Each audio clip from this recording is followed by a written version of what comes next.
Welcome to Hurrdat Sports Radio. Rams start this drive from the 33 and private parts. Stafford going deep downfield, and he's got Nakua to the 16-yard line. Purdy steps up, steps away. Catch is made. Ricky Pearsall making the grab. Taylor is the running back. Purdy going for it all, and it's going to be picked off in the end zone. Extra rush, and they're going to end the game with a sack.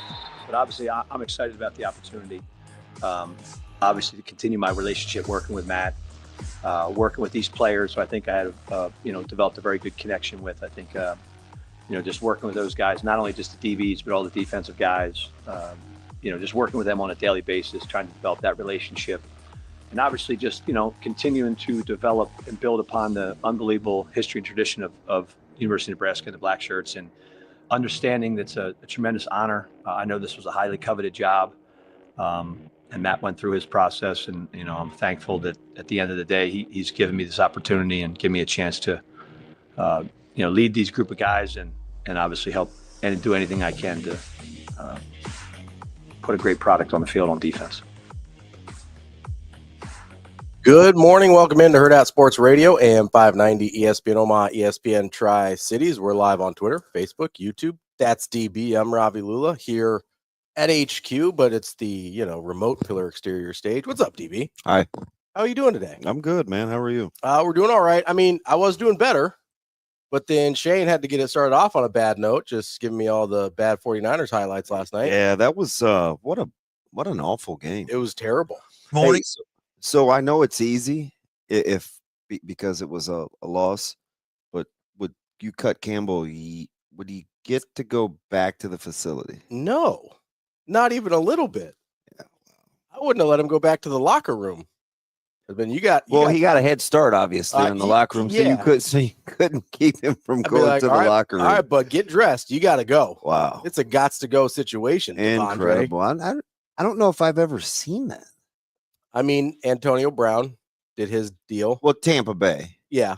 But that wasn't like he refused to go in, though, and then left. Yeah. Yeah. I've heard about it in college. I mean, we're talking like a Scottie Pippen thing here, right? Yeah, like, this is, I don't even know what to do with that. In a position of need, too. Yeah, especially later in the game. You got Fred Warner goes down a little bit, so you needed a guy. It's not like they've been terribly healthy the whole year. And poor Greenlaw, who's just coming back. Yeah, and he was on a pitch count basically. Yep.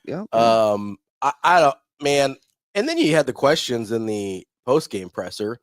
The guy goes, obviously you had the issue with Devondre. Are you worried about losing the rest of the locker room? And you hear the player comments, dude. It's a Devondre issue, not yes. To a man, they were like, yeah, he probably gonna get cut. Yeah. Well, Kittle had because I've never been with anybody like that. Never seen it. Hopefully I'll never have to be around anybody like that again. Nudge, nudge, wink, wink. Yeah, they were not shy about voicing their displeasure. You see that in like high school, occasionally college. Sometimes, I guess, occasionally, not very often. Certainly not as a pro. You see it you see it in high school quite a bit because it's like 15-year-olds, their brains aren't developed yet, they're emotional. Well, but you're an adult, you're getting paid to be there. What's going on, bud? Tough look. It is a tough look. And it's not just for the 49ers. Like, that guy's gonna have a hard time finding a job again. Not bad. I want to say, can I just say something? No.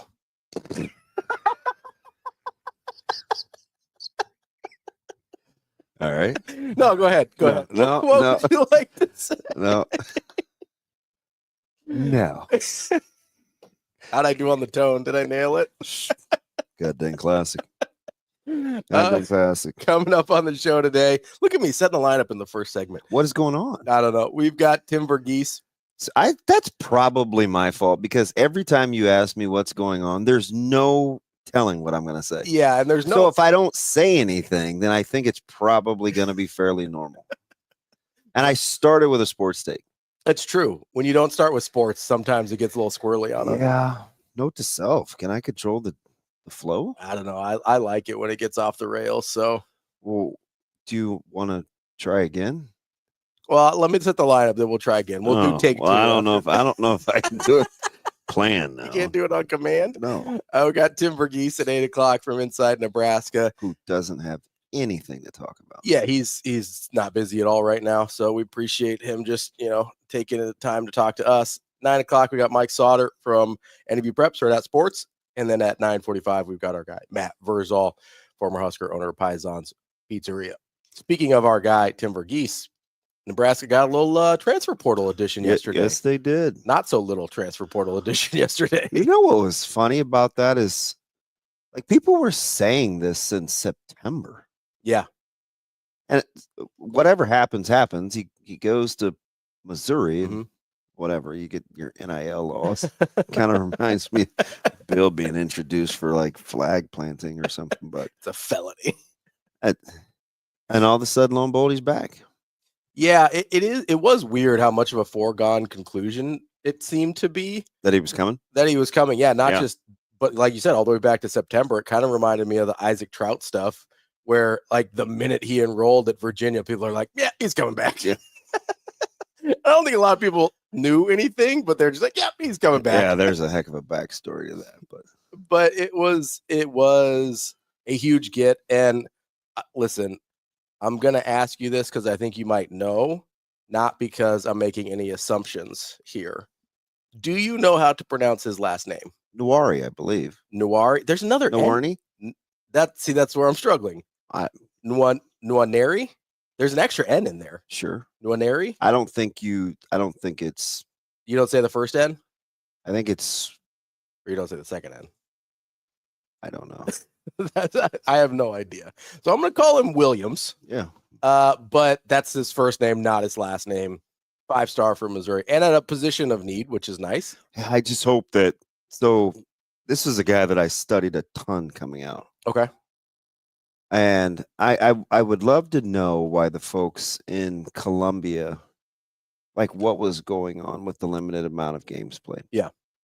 Now, what I hope it was is that he was kind of half-hearted about being there, because from what everybody says, and this isn't like it's new that he's coming to Nebraska, but our involvement with him, studying him, critiquing him is not new. Yeah. Like, this has been going on since the last recruiting cycle. So just familiar with his game.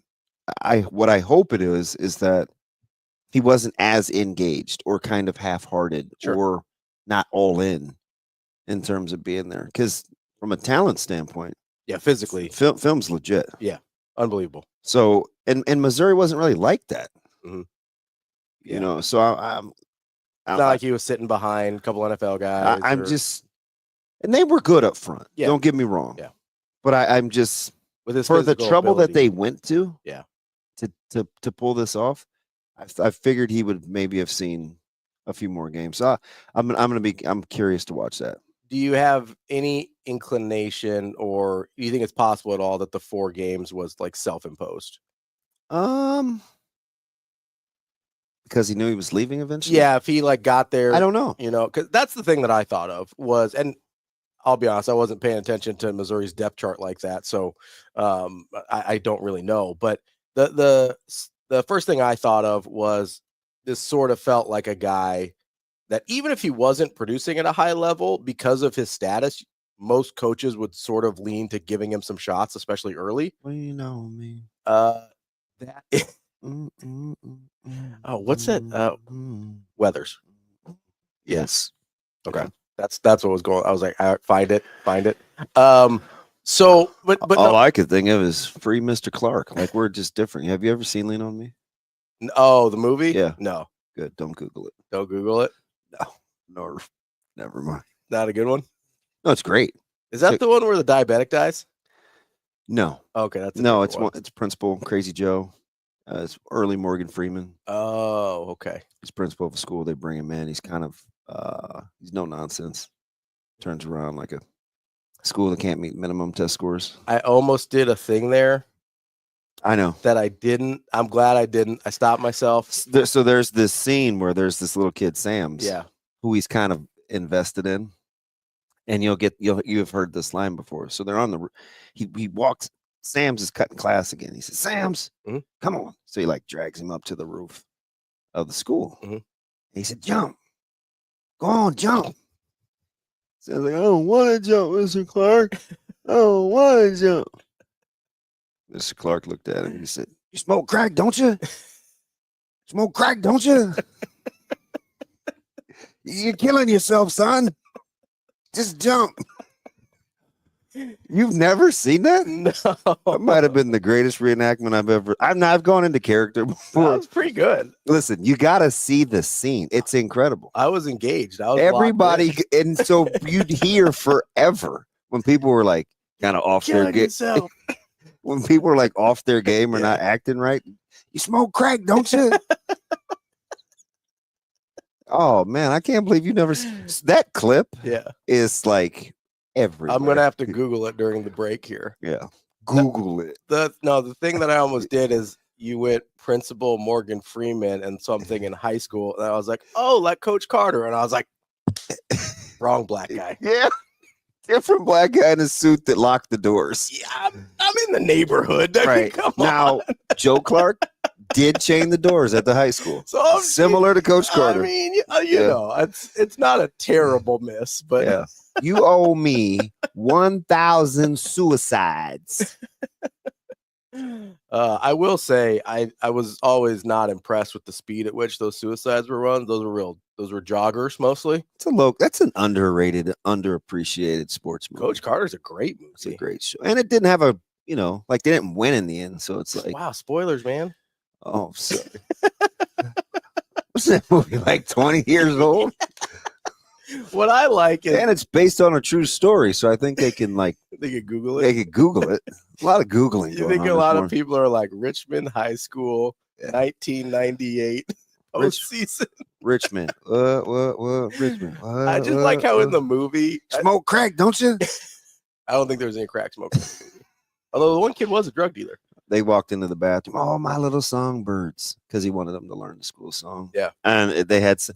We might already have that in the system. Hey, Shane, do we have that clip queued up in the system where the guys in the bathroom were singing it's like Fair East Side? I used to always do it, just break out into character. And I thought Shane clipped it. Maybe he didn't. Shane, did you clip it? He can actually talk to us. I don't have it in this system. Oh, you don't have it in this system. Okay. Different system. Just different system of a down. That seems like a Shane band. Can I just say something? Oh. No. No. All right. That is, by the way, I like that movie a lot. Lean on Me. Yeah, you remember that scene, don't you? Oh yeah, I remember that scene. Shane, what's the movie? I think it's a Macaulay Culkin movie. It's like kids. Yeah, and the girl. Weird. I'm talking about East Side High, and you're talking about Macaulay Culkin. Weird. Not Home Alone, Shane. The one where the girl or one of the characters dies because they have like a diabetic thing. Do you know what I'm talking about? The Good Son? No. I thought somebody died in that. People die in a lot of movies, Shane. Like what? What you turn the mic back off? Turn the mic. You get so frustrated. Turn the mic back off. What are we doing? I'm gonna look it up right now. I was gonna say, thank goodness we have Cam so close to us, but Cam's just as nuts. Yeah, well, and he's behind the glass, so I feel like there's like a barrier between us. Well, last time I was in there, I think he was pretty upset with me. No, that was 2 times ago. Was it 2 times ago? It was 2 times ago. Cam 2 times. 2 times. Yeah, Cam was like, 2 times. I got it, all right. Sauce is already in my ear. Sorry, man.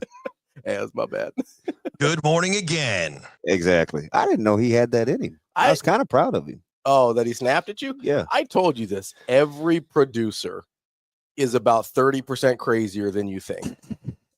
Yeah, that's probably true. And they have a breaking point, and they will reach it at some point, and they will snap at you. Yeah, 100%. The nicest ones I've ever met will still just like, you push the wrong button, or you think they push the wrong button, they will bite your head off.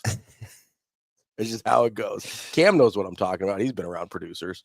Can you believe that as well-intentioned and as good intentioned as you were, Mhm. you still couldn't pull it off? I got the lineup out. Did we finish it? Yeah. Are you sure? I got through verse. Or is Sautter just forgettable? What? No, I got through Sautter. I got through verse. I was just checking. We got it done. So we only got 3 today. My bad. It's a light day for guests. Oh, so Doug must be an OG. Doug? Yeah, so he is My though. girl. Thank you, Mike and Tim. Doug, My girl. DB, he is an OG. I forgot. He's like, man, DB, I didn't even think you would ever bypass some of your classic Boys in the Hood reenactments. I went into character one day. That's like that movie for what it is, and it's not great. What, Boys in the Hood? But it's like it's top 10 faves. Okay. It is. And I'm tempted, but Doug, I'm going to practice self-control. I'm not going to do it. I'm not. I think I need to see it now, though. You've never seen Boys in the Hood? Do you want to Google it? I do. I'm familiar with. I'm familiar with the name Boys in the Hood. Yeah. I don't think I've seen it. Yeah. That was.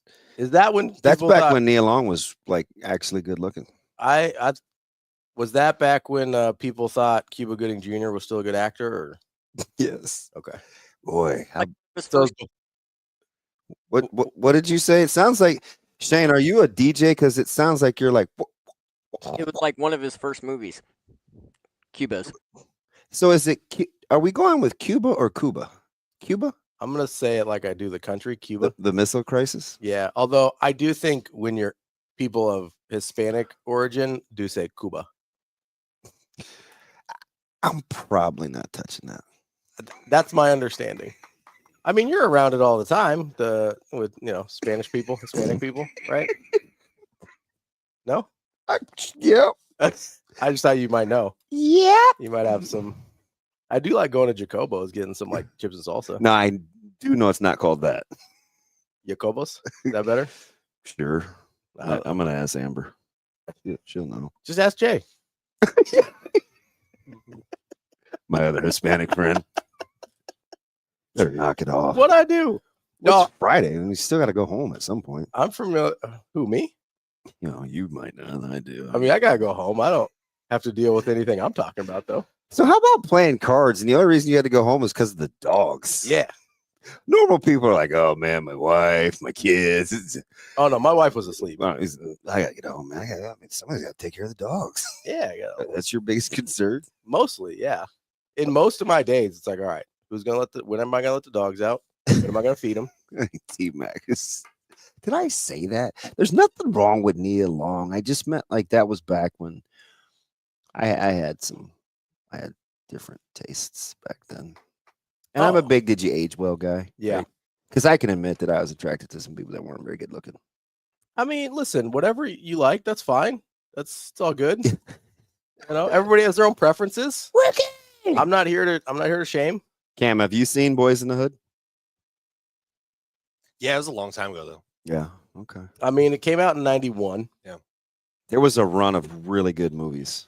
That's not the one that what's the one that Tupac's in that everybody talks about? That's not Boys in the Hood, is it? Well, there were several.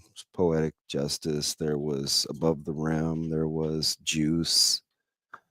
Yeah, that's not the one I'm thinking of. Am I over? Yeah. One of those three is over? Maybe it was Above the Rim.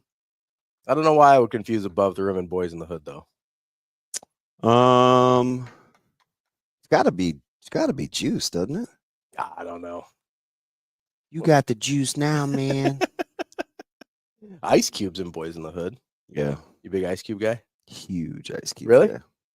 You They either don't know, don't show, or don't care about what's going on in the hood. Right there. Big Ice Cube guy. I thought you were doing like the Are We There Yet movies. Is that not you? No. Oh, okay. It's like at least you can't typecast the guy. Yeah. Because he's had some horrible roles. What I was the movie where he played was it 3 o'clock? No, it wasn't 3 o'clock high. That was the one with Buddy and the bully. What was the one where they were going to fight after school, the principal?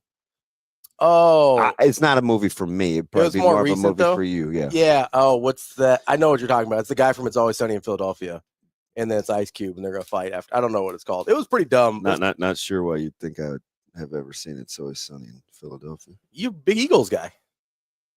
Especially not this week. You love the Eagles. Which, by the way, is this Sirianni's fault or is it Hurts and AJ Brown's fault? I have a hard time telling, to be honest with you. It seems like Hurts might be a handful. This is a heck of a segue, but I'm always usually applauding men that can like share feelings. Mhm. Knock it off. That's fine. Okay. I'm gonna need AJ and Jalen. Jalen Hurts comes across like, get out of your feelings, son. You're a paid professional. He does seem to be in his feels a lot. Like, A lot. they've given you everything you've needed. I can't help it that your last 90 passes, only one of them has gone to AJ Brown. I don't know why. Yeah. But AJ Brown, feel free to go be a good teammate, man. I don't know. He's a wide receiver. I don't know if that's in the cards. Wow. Shout out to all you wideouts. I'm just kidding. We love wide receivers. Come on over to Nebraska wide receivers. Yeah. Funny. Talking to you, Dane Key. Come on down. Careful, you can be like one of those guys that Coach Rule was talking about yesterday. Which by the way, feeding off the chaos. it just some of these people are ridiculous, and it's it's made me mad the last couple of weeks. Oh, so yeah. I was standing up, I was like, whoa, tell him. Yeah. Like, I was so taken aback. I quickly went into fake character one day. Do you remember that? Yeah. You want to do that again? Nah, Sure. nah, I'm over that. David, it's not that I had a sheltered life in the 90s. I was 4 when that movie came out. I don't know what you want me to do there, bud. Like, You could stream it. yeah, it's one of those things it's hard to go back. Do you and miss get. Shane? Coming up on the show today. No, we already did that. No. Hey, Oh, can I just say something real quick? No. No. Yeah, I was 4 years old when Boys in the Hood came out. So like, it's like, come on. You get in the late 90s for me. It's a little more my wheelhouse. And it's okay. Like, I've seen some classics later in life. Yeah. I mean, you didn't see Godfather until late in life. yeah, like A few years ago. 19 or 20, maybe. Yeah. 2019, 2020. Like, that's a bigger miss than Boys in the Hood. Is it? Yeah. Not for. No, because I'm not gonna get kicked off our own show, but I'm not gonna put Boys in the Hood and Godfather the same. Yeah, they're not. Cinematically, they're not considered in the same. Like, Who doesn't think of John Scorsese like they do Singleton? Singleton was actually in the movie. He played a mailman. He did a little cameo. Godfather's not Scorsese. That's Coppola. Well, him too. Goodfellas is Scorsese. Well, one of those. Martin. movies. Like every other mob movie is Scorsese. What'd you say, Shane? Martin. It's Martin, not John. Martin. Hey, Like Lawrence. how old are you? Can you use a complete sentence? Martin, not John. It's not John. It's not John. It's Martin. Martin Scorsese? Yeah. And John Singleton? Yeah. Well, John Singleton was the guy in Boys in the Hood. I thought that's kind of what I was saying. I was just giving you the names. Yeah. No, Shane just wasn't paying attention. That's all. Oh, It's fine. I'm shocker. It's fine. I mean, Too bad we're not in the same room where he could come and he could just look at us before he says anything. well, or just start saying while we're saying stuff while we're in the middle of a conversation. At least some people have the courtesy to ask. They're like, "Hey, can I say something?" No. And then you get to answer yes or no. People are ready to talk about it. That's DB. I'm Ravi. Lulla. We'll be back. More Hurrdat Sports Radio coming next.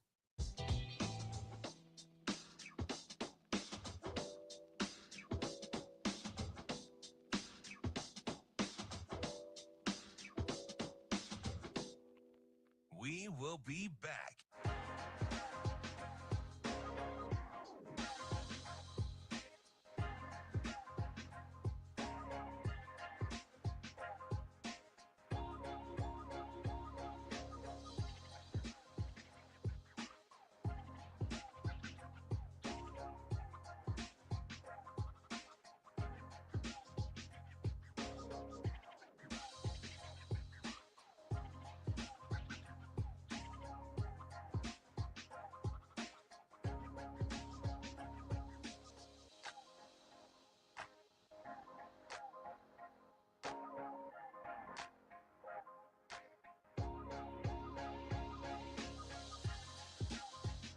We will be back.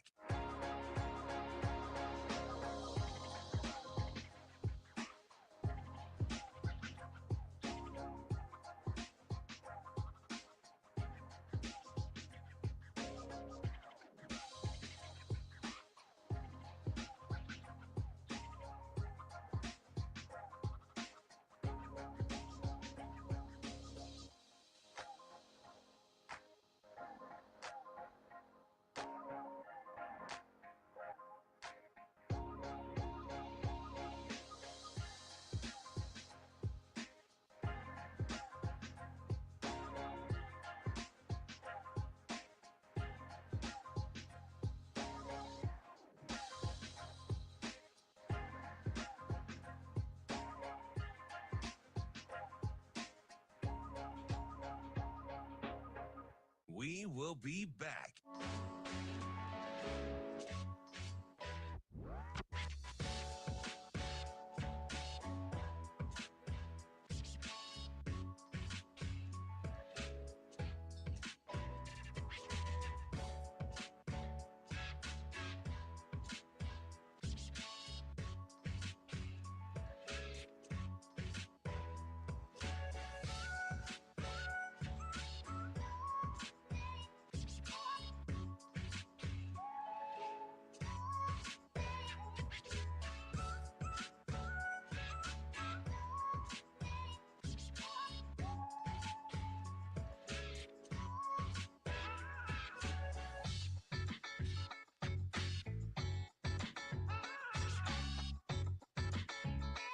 We will be back.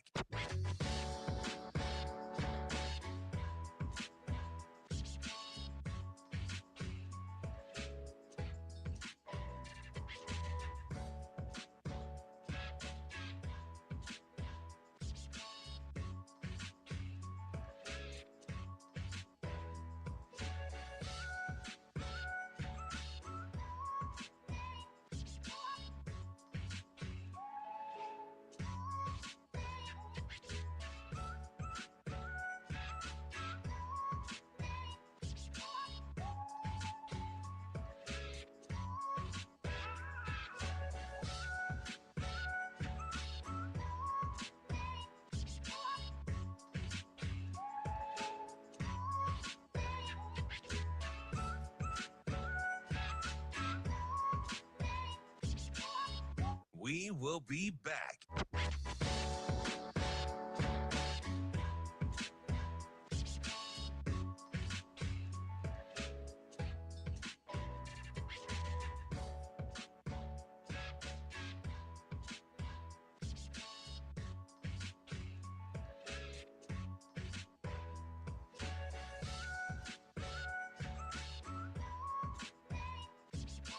We will be back.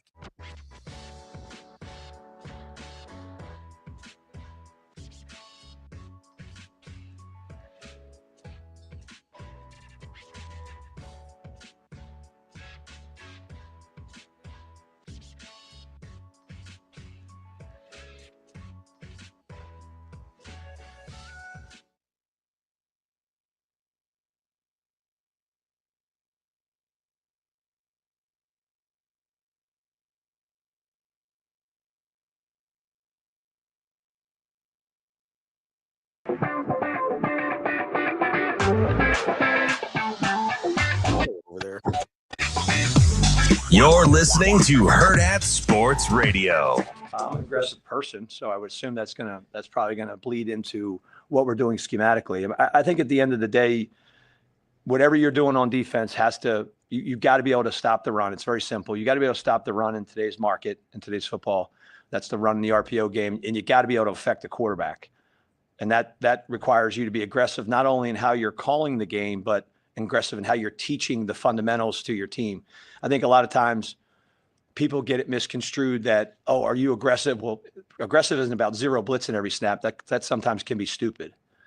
But you have to be aggressive in how you get your players to play, to attack the line of scrimmage up front, to be physical at the second level, for our DBs to challenge and contest the ball. That's aggressive. And I think that everything about us is going to be, we're going to be an attack-oriented defense that's going to do our best to attack what the offense is doing and make it hard for them to move the football. Welcome back, Hurrdat Sports Radio, AM 590, ESPN Omaha, ESPN Tri-Cities. That's DB. I'm Ravi Lulla here at Hurrdat headquarters today. I do kind of like that. Well, I'm an aggressive person, so. Dude, he's wild. So already, I kind of like. Already, I think he's better talking. Yeah, I thought so. That was the best we've heard him this year. Right? Yeah. Like already, I think he's. Because I think when he first got here, I mean, everybody's kind of a product of their experiences and dealing with the media and stuff like that. And so I think we kind of saw that. Just wanted him to kind of ease his way into like dealing with the media. But he was really good yesterday. Yeah, he was. It was good to hear him talk. I was surprised a little bit that surprise, just like that there was. Have you seen that original? Yes, TikTok. It's wild. It's otherworldly. Shane, in your former life, you used to be ready for stuff like that, but surprise. Just on that. It's not as funny when I have to tell you, Shane. Lifelong 7-second delay. Man. No, you're exactly right. It's that's not John Butler. That's Marcus Satterfield. To this day. But now he's just gonna see. What did you? Now he's just gonna go on like a. I'm sorry. Got, I like it. I know you don't, so it's my only way to like needle you without really needling you. I like it when the timing's good and he like has them clever, but then he gets like drop Tourette's and he just starts like hitting the button. Come on, math. Hey, so I do have one question before we finish on Butler, since we're talking about what's that? Teaching young players and stuff, like Coach Carter. Glad you said that. Do you think Coach Butler would spend time watching like movies about black people to relate to players he was coaching? Because you just seem to have skipped over this whole genre of movies in the 90s. Yeah, I mean, I'm gonna be honest with you. Did you see Menace to Society? Nope. No Poetic Justice. No Above the Rim. No Boys in the Hood. No. I saw White Men Can't Jump. That doesn't count. There is a black guy in it. There is a black guy in that. Wow. There is. Am I wrong? No. Wesley Snipes is still black, isn't he? Yeah. As far as I know. Yeah. Woody Harrelson's not. Never was. I saw he was in a clip of mine yesterday. Woody Harrelson? In my algorithm. And Micah looked at me because I was taking him on. He goes, "You have some weird things." It was like Meet Mr. Toronto or something like that. He was like pretending to be this. Yeah, I think I don't know if it's Meet. It's not Meet. No, Mr. I think Toronto. The movie's Mr. Gray. His name is Mr. Toronto in it, I think. It's a Netflix movie. I'm gonna guess that none of that is true. Yeah, well, who was I think Toronto is actually in the title. I don't know, maybe. Yeah, so far this morning kind of over. Who, me? No, the other dude. Well, I mean, the man from Toronto. The man. Thank you, Toronto. Cam. Like Bam. I said, Mr. Gray. So Cam and I low-key have this connection. Yeah. When he used to do a lot of stuff with me, and he was very good at doing this. He could just come in, and then I got spoiled. Yeah. And I would try it with Shane, and Shane he can only do two things. It's usually only movies or music. Yeah. And older music. Yeah. Very good with producers. Although he didn't give me anything on Billy Joel yesterday. Yeah, I think so. Full disclosure, like I think part of that was your bad delivery. No, I sang that perfectly. No, I nailed it. I didn't know it was. I know that you don't listen to a lot of Billy Joel. Kind of like I don't watch a lot of certain black movies from the 90s. So it's just like a cultural difference there. So I'm not gonna tell you that you did a bad impression of our boys in the hood with the "you smoke crack, don't you?" See, mine's like more of a Mr. T. You could criticize me for that because I haven't seen it, you know. Yeah. But I nailed that song. Don't be babbling like a fool. That was Mr. T. I think that was. I would love to hear you go into character and do that. I feel like I might get in trouble. Cut out the jibber jabber. That's Rocky 3. Anyway, back to Coach Butler. Big Clubber Lang guy. Relating with the kids. Are you surprised that they are so animate about hiring a DB Yeah, coach? I was because, there was, I don't know if it was just my perception or if it was, rumors out there, which you got to be careful, as Coach Rule told us yesterday. People say a lot of things. Julie's not pregnant. That's what we learned. Listen, I had to rewind that. I couldn't believe he went there because we had just talked about that Friday night. Yeah, I listened to it twice and I was like, what? Yeah. So yeah, also I just don't know. People didn't realize what he was talking about. Yeah. Like those comments were directed about people getting clicks here. Mm-hmm. Here. In this very own state, like the local market that will just say not in this room. That will say just about anything. Yep. For clicks. Yeah. That was his point. And I appreciated the calling out the whole making a profit off of chaos. Yeah. And you know the problem with that, right? Is when there's not any chaos and that's how you make your profit, you make it up. Right? We see it with cable news, right? Yeah. Like they make profit off of like chaos and division, regardless of which side of it you're on. And when there's no chaos or division, then they make it so they can continue to make money. That's the problem with that type of business model. Is, you know, if you're a weatherman and it's never raining and you can make it rain, you know, you're gonna have a thing or two to say about that. But I did think it was interesting because whether it's rumors or whether it's just my own perception of kind of his personality, which, as we talked about, he seemed different yesterday. Yeah. Is I would have guessed that connecting with players and the relational part of the job was something he hadn't gotten through to yet, right? Comes in late, comes in July, hasn't had the opportunity to build relationships, kind of has to just get to the football stuff right away. And so the fact that people in the defensive room had his back the way they did, I was impressed by that. Yeah. I just kind of watching this evolution. I was talking to Lance yesterday, but it was over text. Is he in the stream? Because yesterday, he was like, well, I don't like the whole. I'm glad Coach Lloyd has your back. See, now that you met him, I thought we were cool, Coach Lloyd. You guys are cool. No, he does have your back. You know, I think it was an age thing. He's a funny dude, isn't he? Yeah, he is. He was when you get him to talk. And he was. I liked. He was rocking like a polo vest. Oh, he's a cool dude. Yeah, he's a cool dude. Doesn't give you much to. You know, it was an age thing more than anything for me. I think it was intentional. Not on my part. I was a little kid. How am I making those choices? You want to put anything, be like Rose. You got to experience. You got to expose Ravi to some more culture. You think Rose has seen like Dangerous Minds? No. No. Why is that so laughable? She likes education, right? Big freedom writers. She does like doesn't watch a lot of movies. Okay. And if she does, they're like, you don't have to say it like, haha, you dummy. She wouldn't watch that. Or did I read into how you said that? I think you might have read into how it's. Cam, is that the vibe you got? That was like, no, you idiot. Maybe. I don't know. Sometimes I just say things in a tone that's not totally intentional. Yeah, shocker. But no, she'll watch like old movies. Mm-hmm. That's kind of her jam, but she doesn't watch a lot of new movies.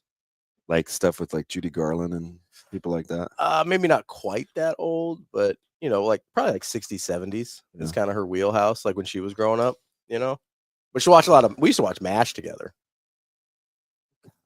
This is a total hot take, and this is not for feedback, but like MASH is overrated. Pretty overrated. I don't have any strong feelings about it, honestly. Now granted, I was young, so I didn't get it. Yeah. But it just didn't. I'm like, why are we watching this? Seriously, there were some of these shows. I'm not a big Alan Alda guy. He was Hawkeye. Yeah, I know. No, he played in a couple of movies. Yeah, he's been in some other stuff. He's had a long and distinguished career. Yeah, I wasn't really watching him then. Yeah, not a big Alan. That's all right. He was in The West Wing, played a presidential candidate. I was more the sitcom guy in that stretch that like looked like you were in somebody's home, like Family Matters. No, that show sucked. Cosby Show? That show was fine. Yeah.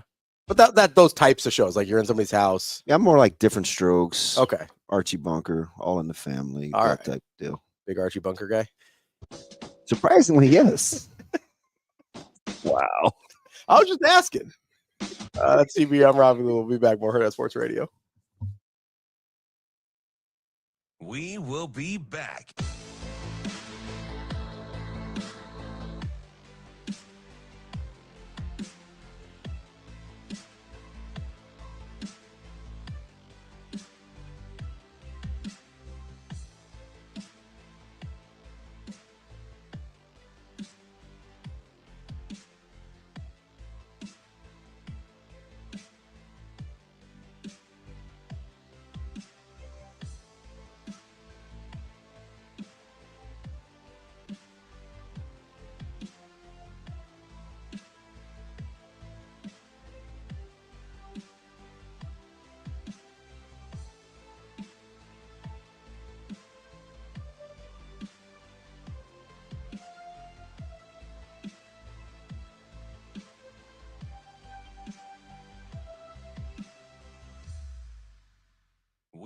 will be back.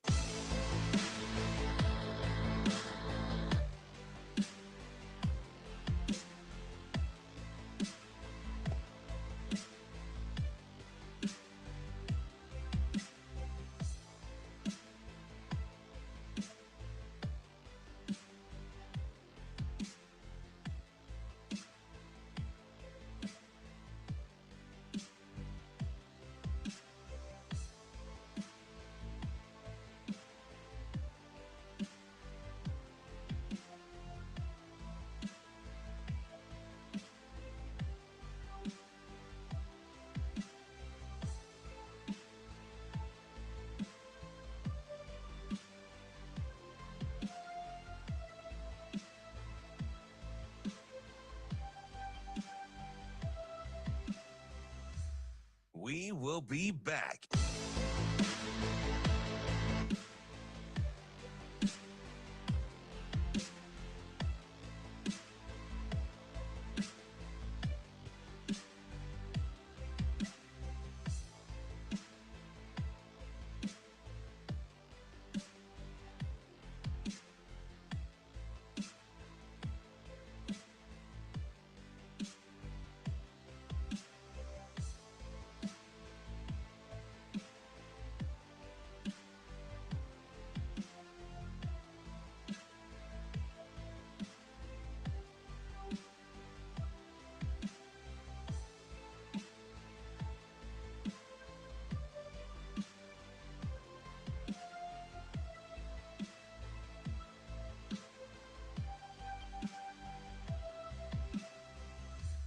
We will be back.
You're listening to Hurrdat Sports Radio.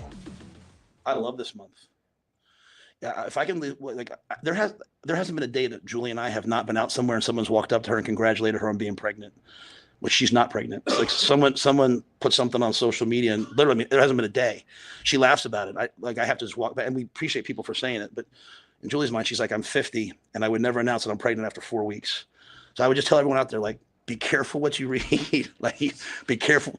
I have people walk up to, I heard this, I heard that. There's a reason why, if you look on my phone, there is no Instagram or Twitter. And I know that's a large part of what you guys do, but the external message maybe sometimes is not what we're saying here.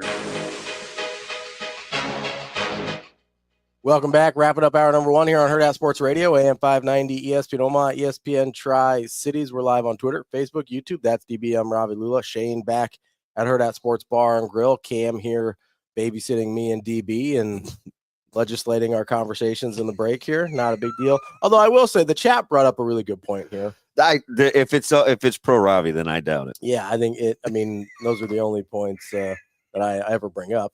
But there's some truth to that. Tom, I'm not going to bring up the points that don't help me out, DB. Sure. I'm not going to give you the answers to the test. Why would I do that? I'm not as charitable as Samuel L. Jackson in Boys to the Hood. He didn't play in Boys in the Hood. What was the one we just watched? What was that movie we just watched? You do think we all look alike, don't you? We just went over this. We talked about like 8 different movie names. I lost track. But only 4 different black people. You can't keep them straight. We got Cuba. We got Ice Cuba. Oh, Morgan Cube. Morgan and Morgan Freeman. and Samuel And Jackson. Samuel L. Jackson. Oh, I did do it. Shoot. Yeah.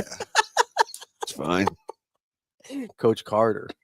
It's totally fine. I did see Coach Carter, though. No, Oh. Thomas brings up, he goes, I should ask you if you've ever seen like Slumdog Millionaire. I have, actually. You and I talked about it the last 2 days off air. Have you seen RRR? It's a different Indian movie. Those are the only two I know. No. Are these like mainstream? So Slumdog Millionaire was. I watched that. RRR was released here, but it wasn't. It was not as mainstream as Slumdog. Do you know what the R stand for? I don't. No. Okay. It's a good movie though. Right.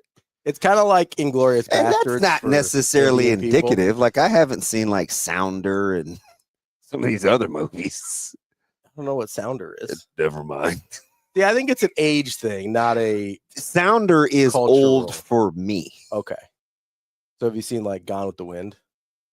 No. Okay, that's Frankly, Ravi, I don't give a damn. No. You get the reference though. That's good. Yeah, I mean, I've seen bits and pieces. That's not my style. No, mine either. That's You not my you style. big Sound of Music guy? I don't like singing. Oh, okay. Not in movies. You like singing, Yeah, I love to sing. but you don't like musicals. No. That's how Natasha is too. She thinks it's awkward. She's not a It fan. just ruins the flow.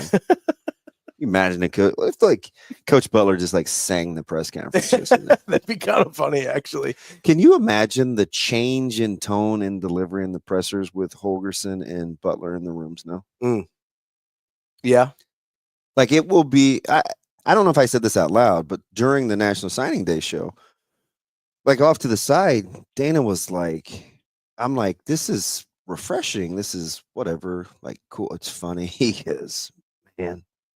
You haven't seen anything yet. Wait till we get good. I just was like, wow. So you're even more forthright than this? I appreciate that. I turn T-Mac. I know what he's trying to do. T-Mac is my one black friend representing me. He and Coach Lloyd right now. Although Coach Lloyd kind of threw you a softball, which I didn't appreciate. Defend me, D. Lloyd. No, I have not. I turned off Life of Pi. I thought Life of Pi was literally going to be about a tiger. I felt misled. To be fair, I haven't seen Life of Pi. I seriously felt like, and I like tigers. What? I like turtles. Is that funny, Cam? I like turtles. Okay. That's all I heard. I like tigers. I'm done. Like Detroit, I'm done. LSU. You've Is it Detroit or Detroit? Is that a cultural thing? oh my gosh. Or is that like is it like New Orleans or New Orleans? It's Detroit. Quit throwing pens at me. I got man. it. It's Detroit, Okay. and it's Some people say Detroit though. sure. Did I make that up? No. Okay. Detroit, and what do I say? I say New Orleans. Yeah, I'd say New Orleans. But some people say New Orleans. Are you a Caribbean or a Caribbean guy? Hello. What would I say? I want to go to I would say Caribbean. Oh, so you're not like Pirates. So it's like Pirates of the Caribbean, not Pirates of the Caribbean. I would not say Caribbean. Okay. At least I don't. Are you a Jacobos or Jacobos guy?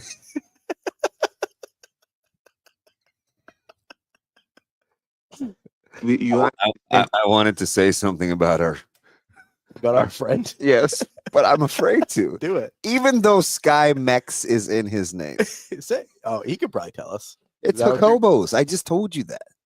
No, you said Huckobos. I think it's Yuckobos. It's Doesn't the Jacobos. J make a Y sound? It's It's Jacobos. What's the J doing there?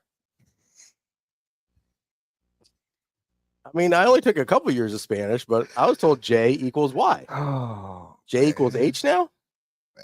I don't know what's going on. Funky Giblets said he thinks the New Orleans thing is more a Regional? thing. That's fine. 515 Day wants to know what's going on. I have no idea. We're just going through a little English class like we're in Boys in the Hood. Just slandering one another. Because What's going on? we don't smoke crack. All this stemmed from delivery at a press conference. From Life of Pi? Oh, no. Not about tigers.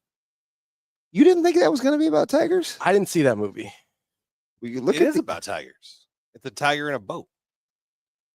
So you're not missing much. Oh, okay. You think it was going to be like Tiger Woods? Now, Tiger actually kind of unites our cultures. Pardon me. part of you. We meet in the middle. Tiger Woods. Although I think he's from a different part of Asia. Than me, personally. I'm from Omaha, actually. No, you're exactly right. I think were you okay? But yeah, I thought John Butler seemed really relaxed at the press conference. I thought he was a lot. Went to the first You seem very hurt. kind of black reference you could think of with Tiger Woods. You were talking about tigers. That was a tiger reference, not a black reference. My first black reference was Samuel L. Jackson. Remember? All the way back in the first segment. I was talking about tigers specifically, not about black people. It's fine. He's of You are so stupid. he's of multiple places of origin.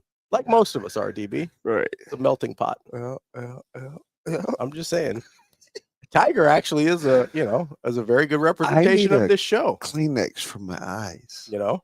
Sure. Ooh, I do. I thought I read that wrong. Rashawn said, "Most Def love y'all chemistry." I thought he was talking about Most Def, the actor, because I have seen him in stuff. He was in The Italian Job. He was left ear because he was deaf. Most Def is good. I like Most Def. Good rapper, too. So he was most. What is that? Your olive branch? Most Def. Here. No, Tiger Woods is my olive branch because he spans both continents. Allegedly. No, I've seen both of his parents. I think that's accurate.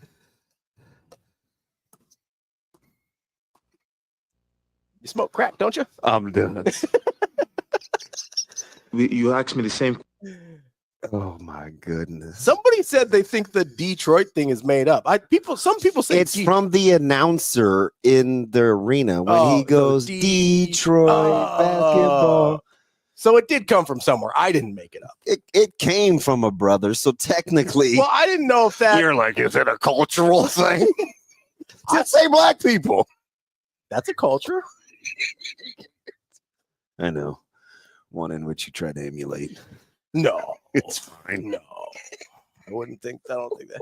I know more than 5 black actors. Michael B. Jordan, that's one. It's another one. We love Michael B. Jordan. Who said you didn't know more than 5? TK. He's probably right. No, I know lots of black actors. Well, I'm not going to get into that because I don't know very many. I couldn't name 5 Indian actors. Yeah. Not a chance. And some of the ones that people think are Indian Although are actually... one of my streaming services has an Indian slant to it. Which one was that? We have to talk about it later. So in our stream, we have Fat Bald Jesus. Is that a guy's name? Would you call him Jesus? Well, it depends on what part of the globe he's from. Cam. Well, different. Are you nervous? Different name. I am. I mean, if you want to get, I did go to Bible college, so I can help here a little bit on pronunciation.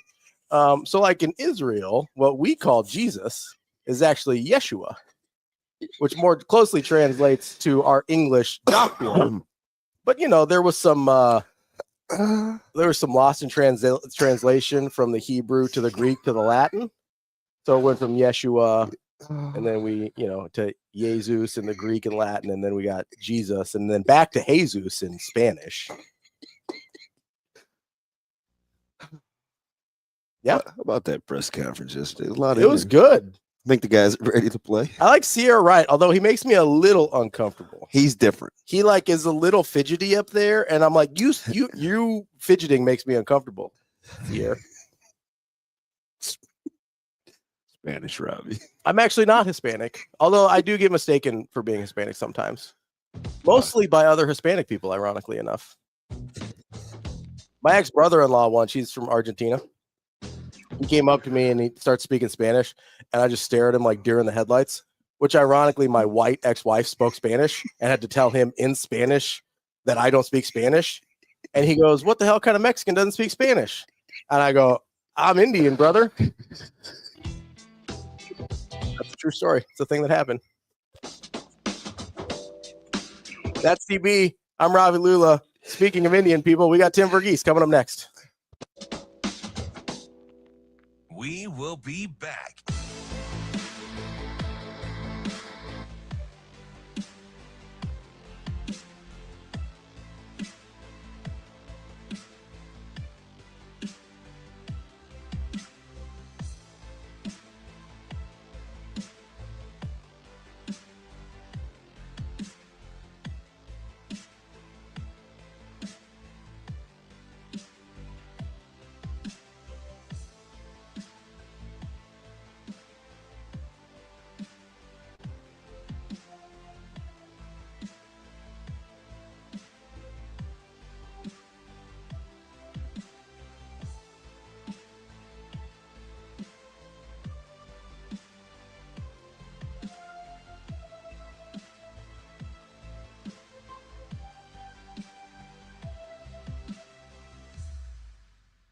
We will be back.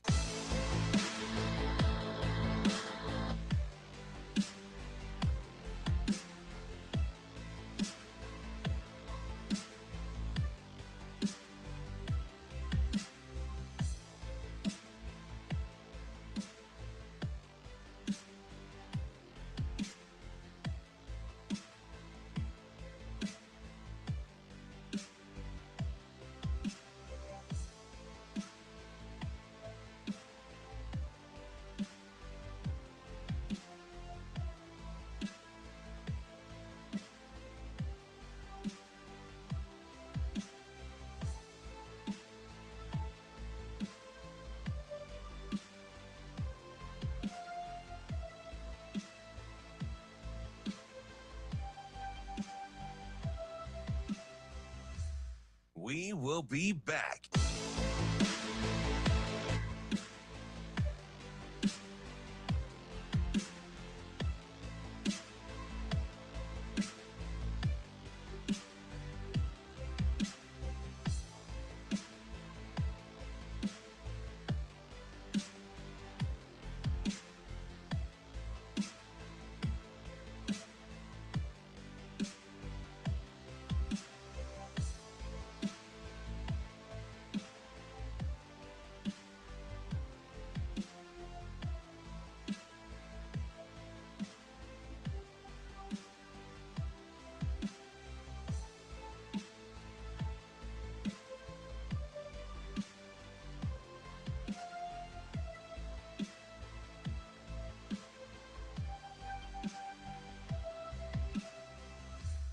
We will be back.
You're listening to Hurrdat Sports Radio.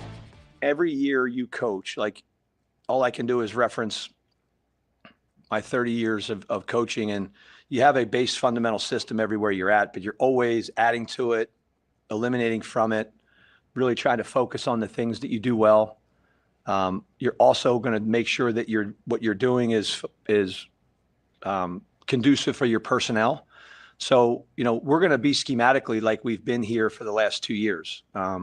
Obviously, I loved working with Tony. Tony was great to work with. And, I think we had a great working relationship where his ideas and fundamentals kind of are blended into mine. And I think that, it's going to be a collaboration of everybody that we hire once we complete the staff. Obviously, adding Phil is a big deal. That's something I'm very happy about, just with his experience in this system and his experience with Matt.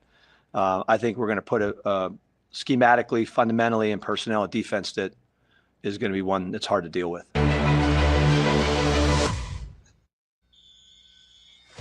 Welcome back, Hurrdat Sports Radio, kicking off hour number 2 here on AM 590 ESPN Omaha. I just need you not to look at me for a second. ESPN Tri-Cities. That's TBM, Ravi, Lulla. It's usually not this hard. You're at headquarters. I can usually get it back. Social media is not helping. Not helping at all. We'll see if our next guest can help. Tim Verghese from inside Nebraska. Tim, what's going on, man? Uh-oh. We don't have audio for Tim. Is that a Tim or is that an us? That's a me. There it is. There we go. Oh, I like how he said it. He owned it right away. That's a me. I appreciate that. See, that's what we need Brian Edwards and those guys to do. I know. Brian Edwards. That's totally on me. Totally on me. Little Doc Sadler. What's up, Tim? TV, good morning, man. How are you? Hey, not too bad. Not too bad. How about y'all? Don't mind us. A lot of just immature, a lot of laughing, a lot of giggling. Couple of what I do school-age kids over here just trying to understand 90s movies. TV, I know you haven't been busy, man. So what are you doing? Just kind of closing down the old garden out back, just winterizing the house. Like, yeah, I don't have anything to do. Christmas decorations, just doing the whole thing. Kind of going through the motions. You know how people do before the holidays, mailing it in a little bit. That's definitely what's happening around here. Is it weird that with what happened in Missouri and NIL laws and Nebraska being so in the thick of things down the stretch last year, that did this feel like a foregone conclusion to you? Because even back in like September, we were hearing that he didn't want to be in Missouri. He'd rather be in Nebraska. What do you think happened if we backed the train up a little? No. Yeah, I mean, there's and I think I can say this. I mean, just knowing what I know about Missouri as a program and what they've done, there's an element of the way they use NIL specifically. There's an aspect to their recruiting process and, the negative side of recruiting the way they do, where you can put up a level of money without putting in the effort to build a relationship to the point that you can no longer hold a kid accountable because you've essentially given him enough money to kind of, it's hard to hold a kid accountable when he's getting paid more than maybe his assistant coaches, Yeah. And it's especially hard when you don't have an established prior relationship. And that's not just a Williams and Ranieri thing. That's like, I've heard that across multiple recruitments, kids that Missouri didn't even land. It's just, they'll enter the recruitment at the last minute. They'll, offer an NIL deal that blows every other program out of the offer. And sometimes the kid will just be like, you know what? I have a better relationship somewhere else. I'm going to go where I have a better relationship to. We saw that time and time again over this last cycle. And, now you're seeing the ramifications of that, where, the kid is not happy. He leaves after 1 year, and then he goes to a program where he's got, his former high school head coach who did hold him accountable in high school, where he's got, a position coach that knows exactly, how to use a frame like his, and you go to a head coach that, is praised across the board for his ability to build relationships and maintain relationships, and a coaching staff that does a really good job of building and maintaining relationships. Tim, as you look at Nwaneri and the way that he was pretty good. I'm glad he tried to say it fast, but I appreciate you laying it out there with that softball, Tim, on the proper pronunciation. Even my man Ravi could say it right. Yeah, if you hadn't, I was going to ask you because we had a whole thing earlier trying to figure out how to say it. But with his lack of playing time and lack of production this year, what do you chalk that up to? Because my initial thought was, okay, well, if this is a guy that knew pretty early he didn't want to be there, maybe it was kind of a self-policing, hey, save my redshirt deal. But I also didn't know kind of what you were talking about. If they weren't able to hold him accountable, weren't able to kind of coach him the way they would want to, that maybe it was more in line with that. Do you have Have you been able to get a grasp on what happened this year? Yeah, it's a little bit of kind of a both sides of it. I just think it wasn't an ideal situation for him. I don't think he was as locked in as he probably should have been in the weight room and in practices and things. But again, at the same time, I think if you're wondering why is this going to work out better for Nebraska, it's because the guy that's held him accountable through his high school career, that saw him blow up from a no name to by the end of his sophomore year, had a couple offers, and junior year exploded to the number one player in the country. It's Jamar Mosey. Jamar Mosey held him accountable through that high school career, even when he started to blow up. Even like you saw consistent effort from him. You saw really impressive, the physical tools all come together for him. I think if you're wondering why this is going to work out for Nebraska, it's because Jamar Mosey's on staff, and also I think this coaching staff does a really good job of holding guys accountable and not playing guys just because the stars next to their name. We've seen that time and time again. Malachi Coleman, we saw it with Ari Gilbert, and even MJ Sherman to an extent of those snaps had to be earned. Even though you're a 5-star transfer, those things have to be earned. And so for Nebraska, there's plenty of competition on the D line. I think there's an opportunity for him to come in and earn some pretty early playing time. And again, again, not to take away from who he is, if you look at the talent, that's a kid with limitless potential. He was the number one defensive lineman in the country last cycle for a reason. He's got unique tools, unique length, unique athleticism for the size.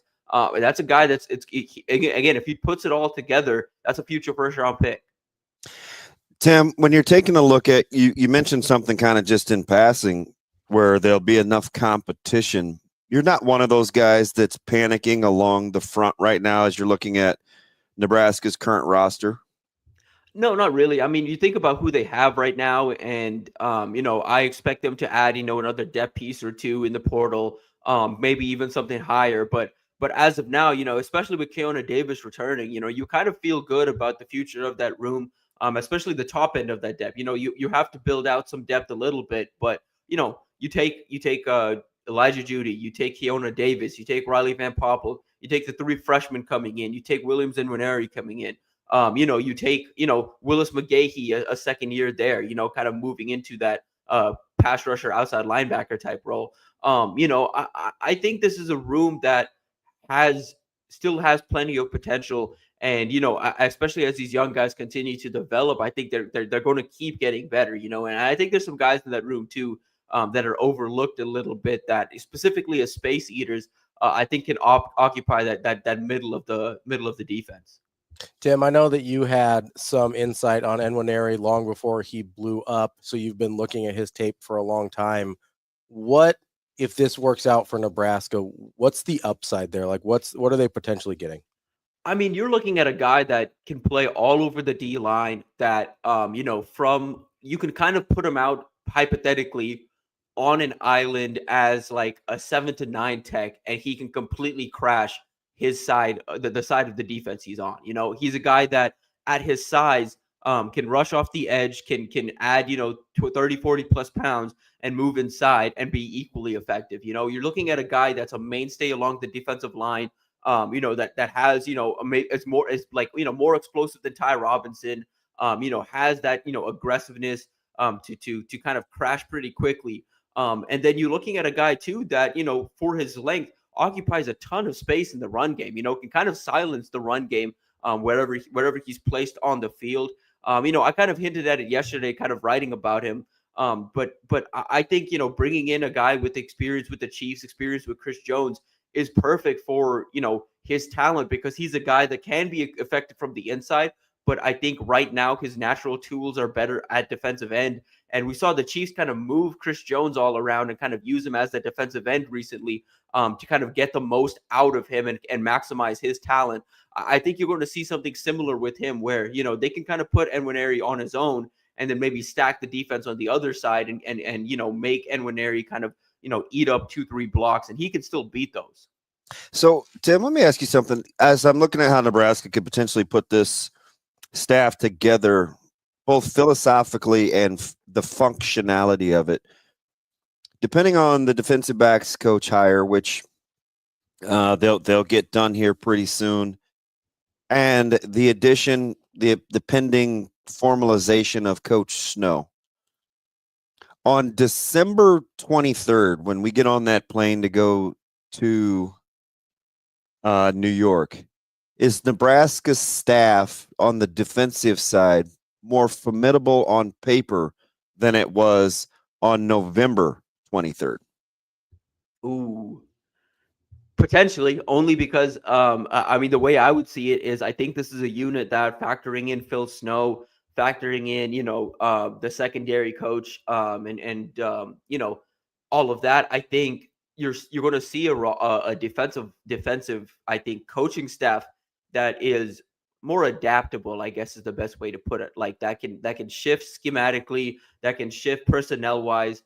That is willing to kind of be fluid and match the personnel across the field. They're not going to, I don't think they're going to live out of one specific formation anymore. I don't think you're going to see a base anymore. I think they're going to play more multiple. I think the most base you're going to see is, I think pretty consistently, you're going to see 5 DBs out there. I think that's going to be a big thing, against some of these run heavy teams like the Iowas of the world, like the Northwesterns, et cetera. I think you're going to see more of that 3-4 potentially. I think you're going to see, more stacked boxes. But long term, you look at what this roster is going to be.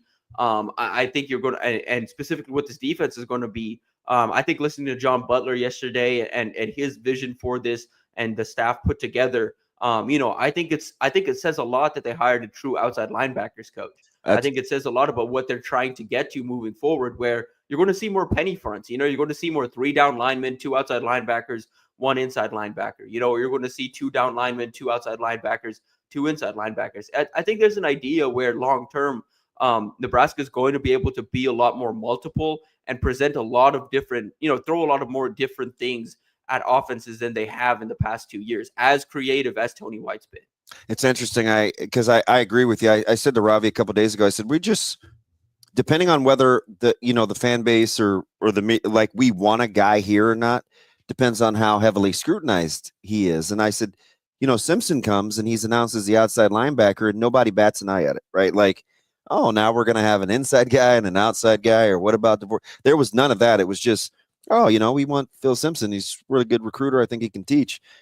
So I do think that's a good distinction on your point. The other thing is, I asked Coach Rule, this was probably about a week ago, like what he was looking for and a defensive coordinator. And I was throwing out different suggestions in terms of fronts and style. And he looked at me, he said, you know what I want?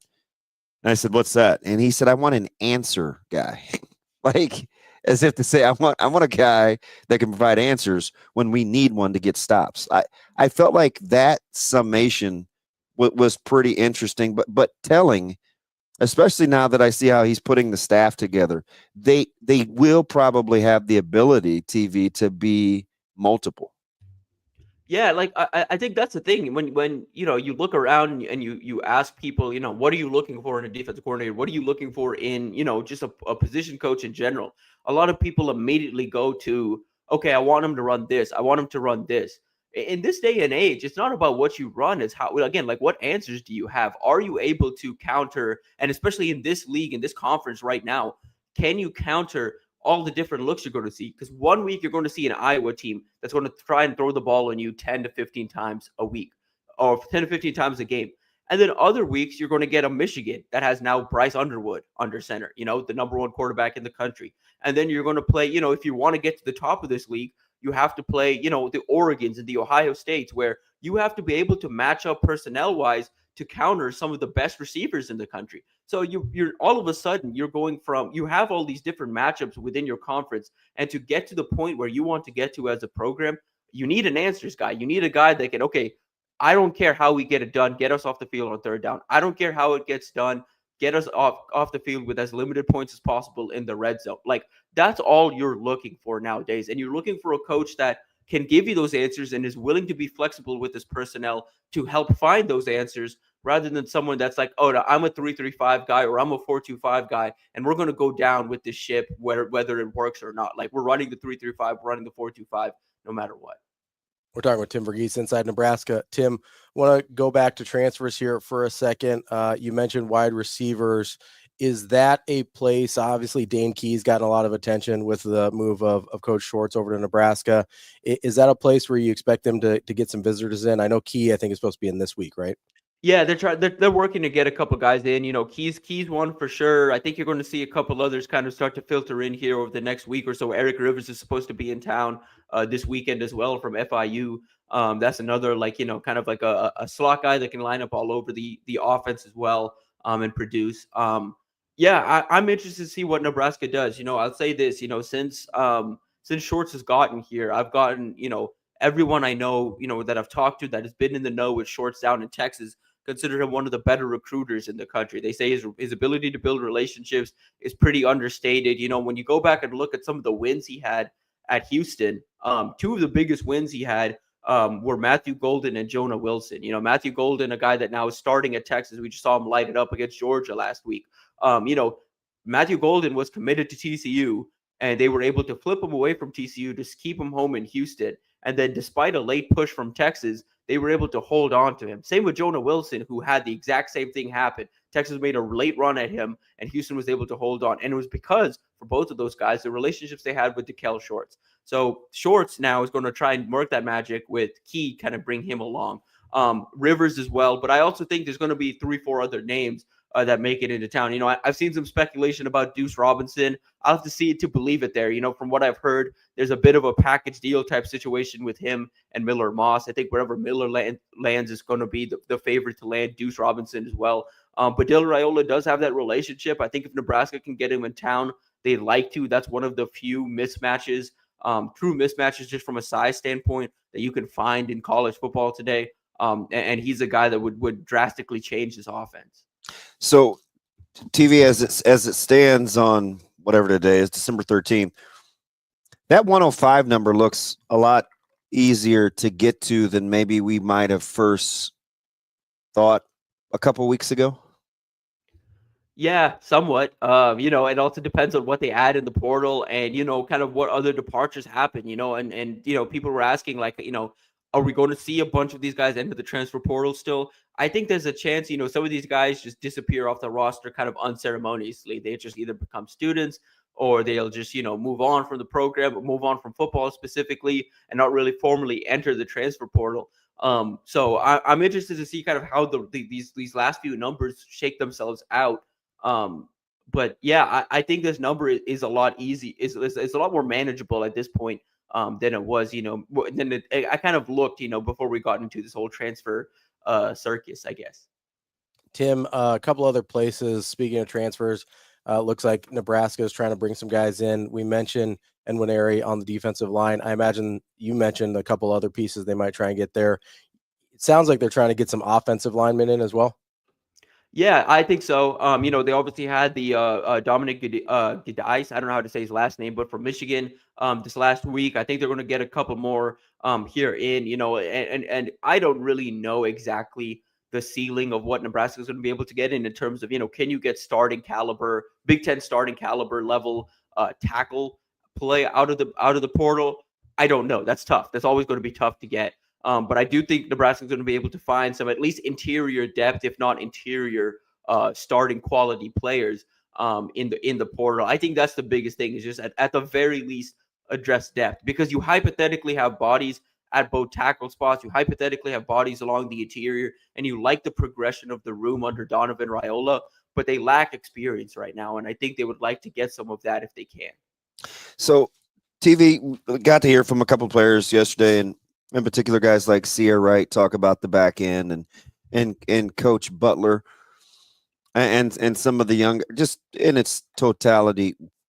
How do you look at evaluating what players say about their current situation in terms of how much you can take away? Like, the validity isn't the word, but it's like, oh, this player thinks this. I wonder if he's alone. Is this kind of the bulk of what his position group thinks? Like, how do you know or get a good feel when you hear a player speak broadly or generally about coaches in their position group? I think you just look at the feel and you look at the room, I think it says a lot, that, Sierra Wright is talking about the unit and, has grown into the leader he has this year, and is talking about, hey, we kind of wanted Butler to get this. And then you look in the secondary, they haven't really lost a whole lot of guys. They've been able to keep a lot of that unit together. I think there's a reason, beyond what Sierra Wright says, I think there's a reason Amari Sanders is so locked in. I think there's a reason Larry Tarver's locked in. I think there's a reason some of these guys are as locked in as they are. And it's because of their faith in Butler. And, you listen to others on the, Cam Leonard said the same thing, and you listen to those guys talk. I think specifically Cam and Sierra have kind of emerged as leaders within their position groups, and they won't say anything out of turn. I think that's part of the culture that's been built here at Nebraska, under Matt Rule. I think that's part of it is these guys don't speak out of turn necessarily. When they speak for the group, it's because they vetted the group. Tim, do you find it kind of strange at all the apprehension about the job that Butler did this year? I can understand, maybe he doesn't have a ton of experience as an actual defensive coordinator, so maybe you have some questions there, but it seems like the reason most people, if they aren't excited about the hire, is they point to the play of the defensive backs, but they don't really put that in context of losing a couple guys to the NFL from last year, not having healthy corners for much of the year, and a ton of guys playing out of position. Like, do you share a concern for the play of the defensive backs when it comes to the way John Butler performed this year? No, I kind of thought this year was a wash in terms of the secondary, and specifically judging John Butler. I said it before the hire, when they were assessing hires, I felt like an internal promotion would be a little underwhelming, but I don't think it's necessarily the wrong process. I just think it's more so just you had an opportunity to potentially make a splash, and when you were losing guys to the portal, kind of land a sitting Power 5 defensive coordinator and have him bring some talent along was an opportunity for Nebraska. But at the same time, I completely understand why it's Butler. And like you said, I don't share those concerns about the play this year. One, because like you said, a bunch of people playing out of position. I think if you were to ask them, they would have liked, some of the young guys in the secondary, specifically in the back end of the secondary, to be ready earlier. They just weren't because they were literally freshmen.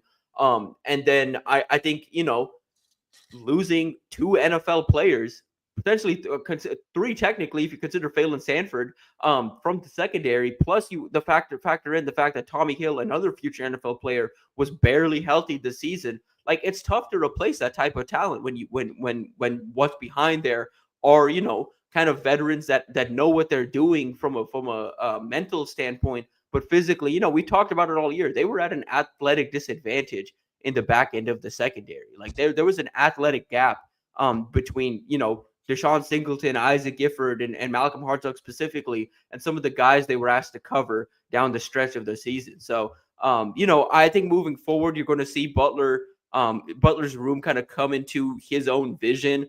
I think you're going to see, personnel, maybe even as soon as the bowl game, start to look more like what he wants it to do. Whereas this was a room that he inherited like a couple weeks before the season and essentially had to play with the seniors and the veterans because that's the best shot Nebraska had this year. That's Tim Verghese from Inside Nebraska. Tim, we appreciate it as always. We'll talk to you again soon. Appreciate y'all. More Hurrdat Sports Radio coming up next. We will be back.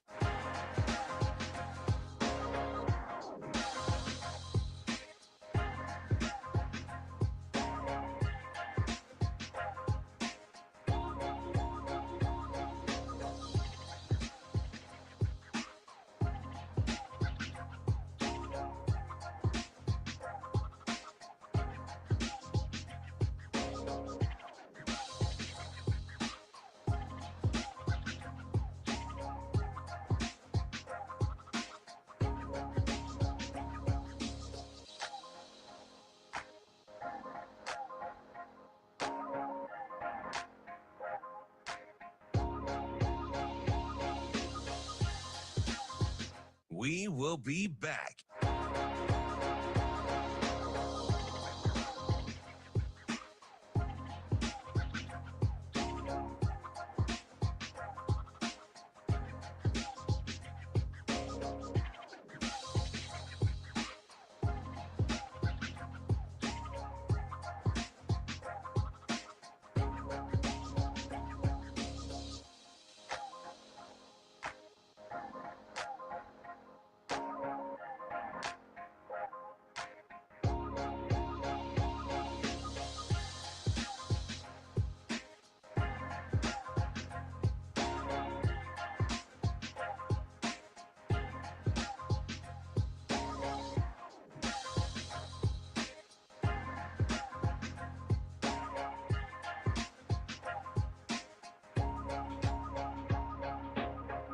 We will be back.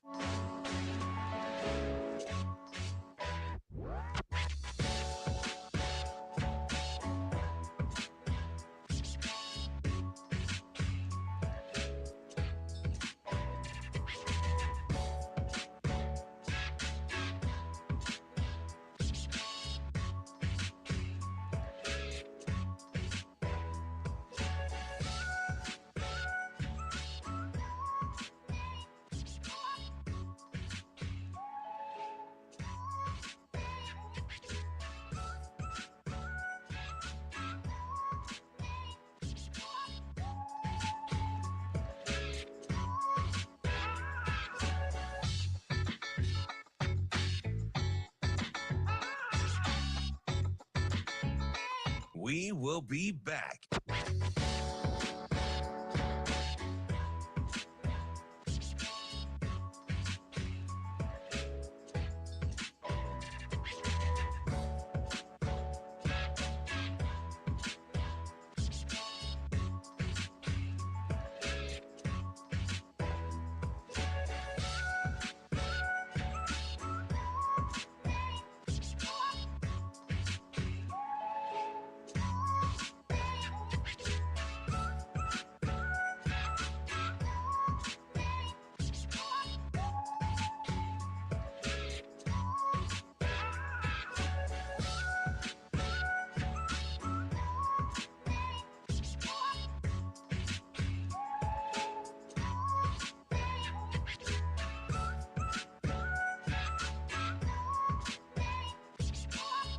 We will be back.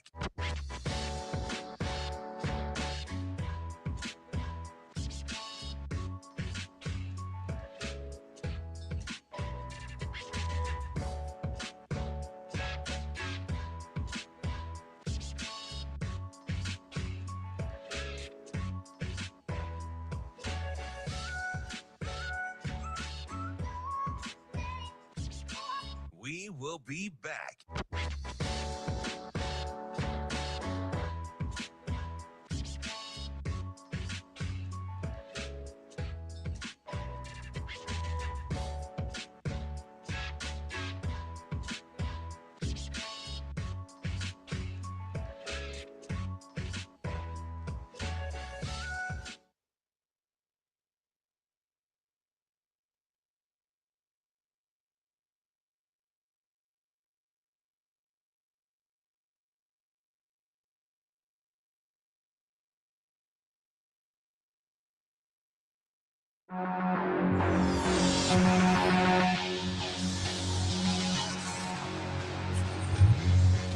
You're listening to Hurrdat Sports Radio. So I think the transition, to be asked to come make that transition in late July is really hard. I think, John will tell you one of the things early on, he just had to concentrate on the guys that were playing, which is not what we want to be. Like, we want to be a developmental, work with the young players to get them better. I think about halfway through the year, I think John kind of took a step back and really kind of started to pour into the younger players, because knowing, hey, we need these guys. But to ask someone to come in and learn a different system, Tony White's system, in July is really difficult. And so I think he had to just kind of concentrate on the gifts and the Deshaun's. And I think Deshaun played his best ball this year, So, but when I sat there and looked at the second bye week, and I looked at bowl practice, I looked at what like Donovan Jones is doing, and Braylon Prude and Caleb Benning and Amari Sanders and Larry Tarver and all these young players, Mario Buford. And what I've seen them really make some jumps, like some real jumps. And so might have not have been the trajectory was going early on. But I think a lot of that was just difficult. And then I think they've really made that. But, we're going to hire a secondary coach who's in alignment with John. I think the biggest thing is his ability to game plan opponents, the way he sees it. Again, I think we've done a lot of good things in 2 years. I think some areas, though, like red zone defense, some of the things on third down, are opportunities for us to get better. And I think a lot of that will come down to coverage and more advanced coverage and blitz packages. Halfway through the show here on Hurrdat Sports Radio, AM 590, ESPN Omaha, ESPN Tri-Cities. That's DB. I'm Ravi. Lulla. It's time for Hitting the Road with MH Hospitality. MH Hospitality, stay here once, make memories forever. Check out mhhospitality.net. DB, Los Angeles, the Rams, they went on the road last night. They hurt my 49ers feelings.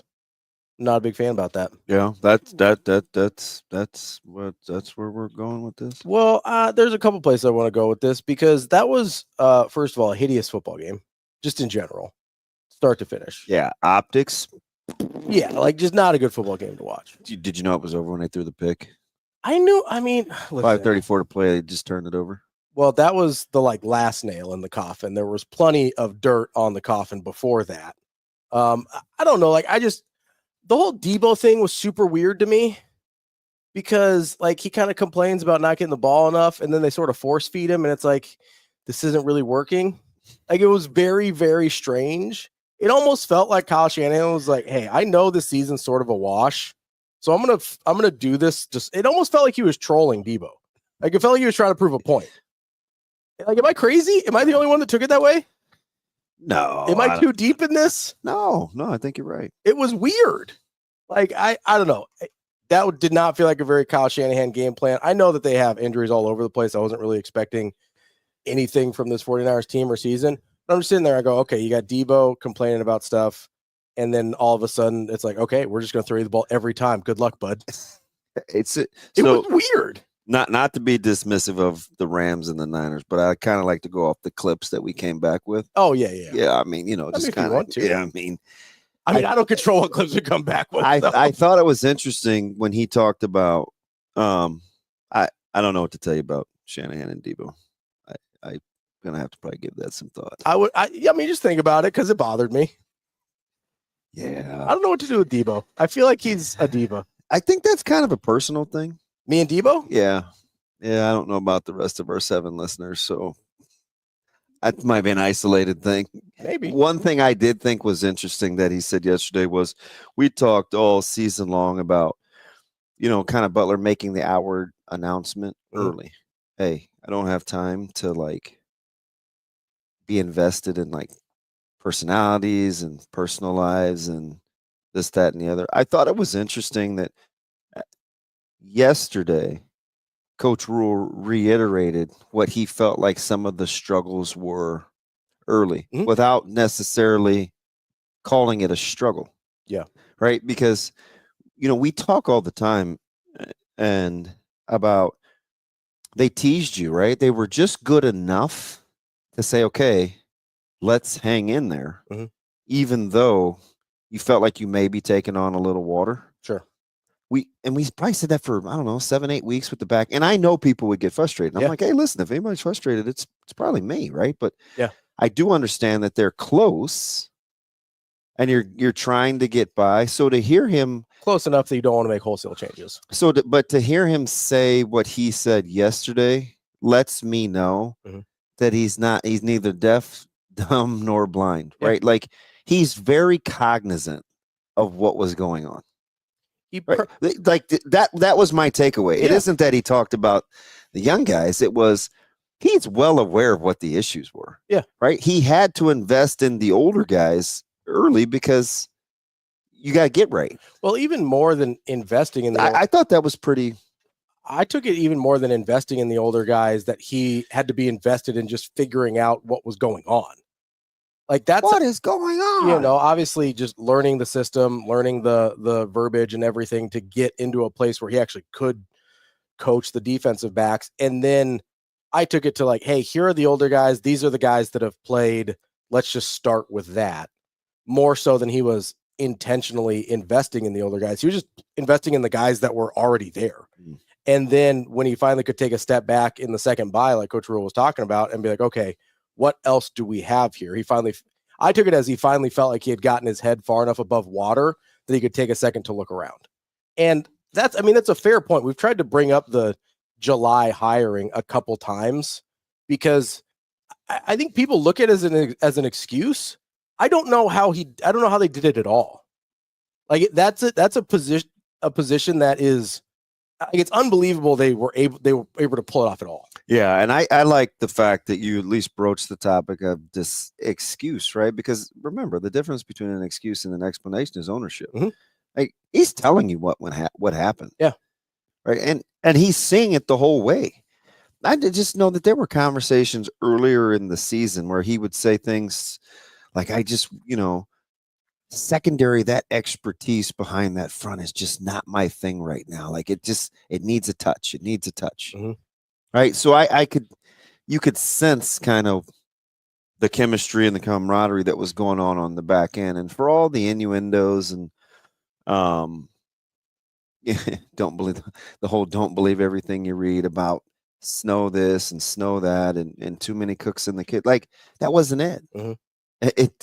It just wasn't it. When you're used to doing things, like he mentioned red zone defense. I was so glad he brought it up because I go back to the Illinois game on a couple of communication things and then switching communication twice against Ohio State, playing a cat and mouse game where a year ago you play those things the exact same way because you know the guy, you know the coverages that they want to play behind it because you're familiar with the guy that you had there. It's probably the number one reason that Coach White goes and gets Coach Coop to go to Florida State because he knows how that secondary is going to fit and play behind his fronts. There's just a process when you want a game plan. The downside to game planning and being multiple is you have to be able to do it on the fly. Yeah. Right? Yeah. That's not always playing to guys' strengths. And I'm not necessarily getting into whether this guy is smart or this guy is not. It's how much do I need to know ahead of time for you to get the best version of me? Yeah. Well, and guys have different skill sets, right? They just do. Yeah. So I'm not big into because this is what you hear now. Right?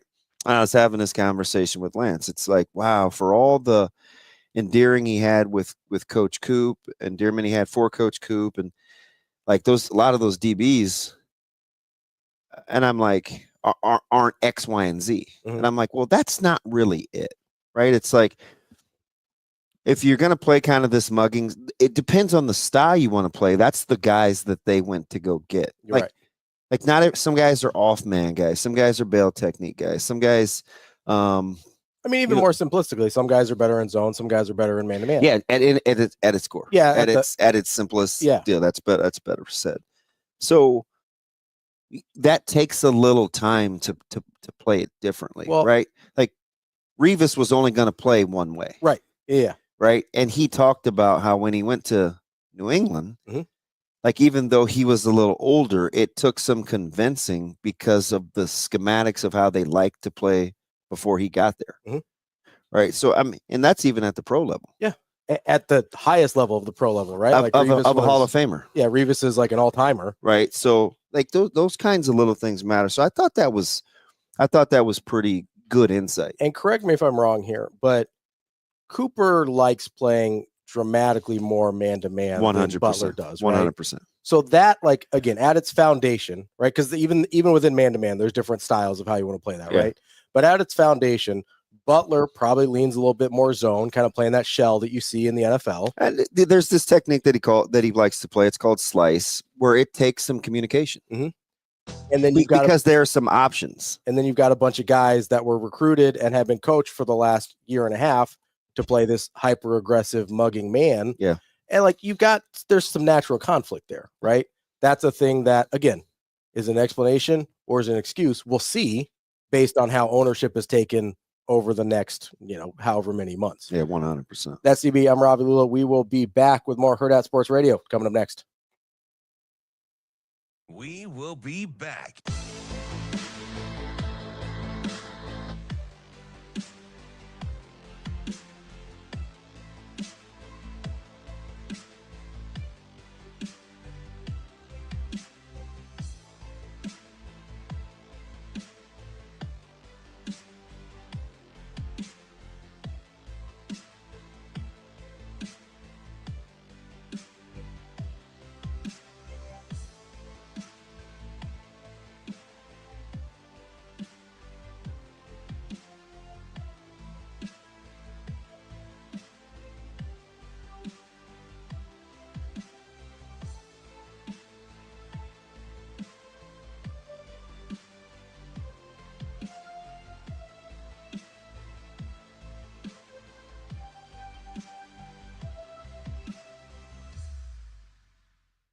will be back.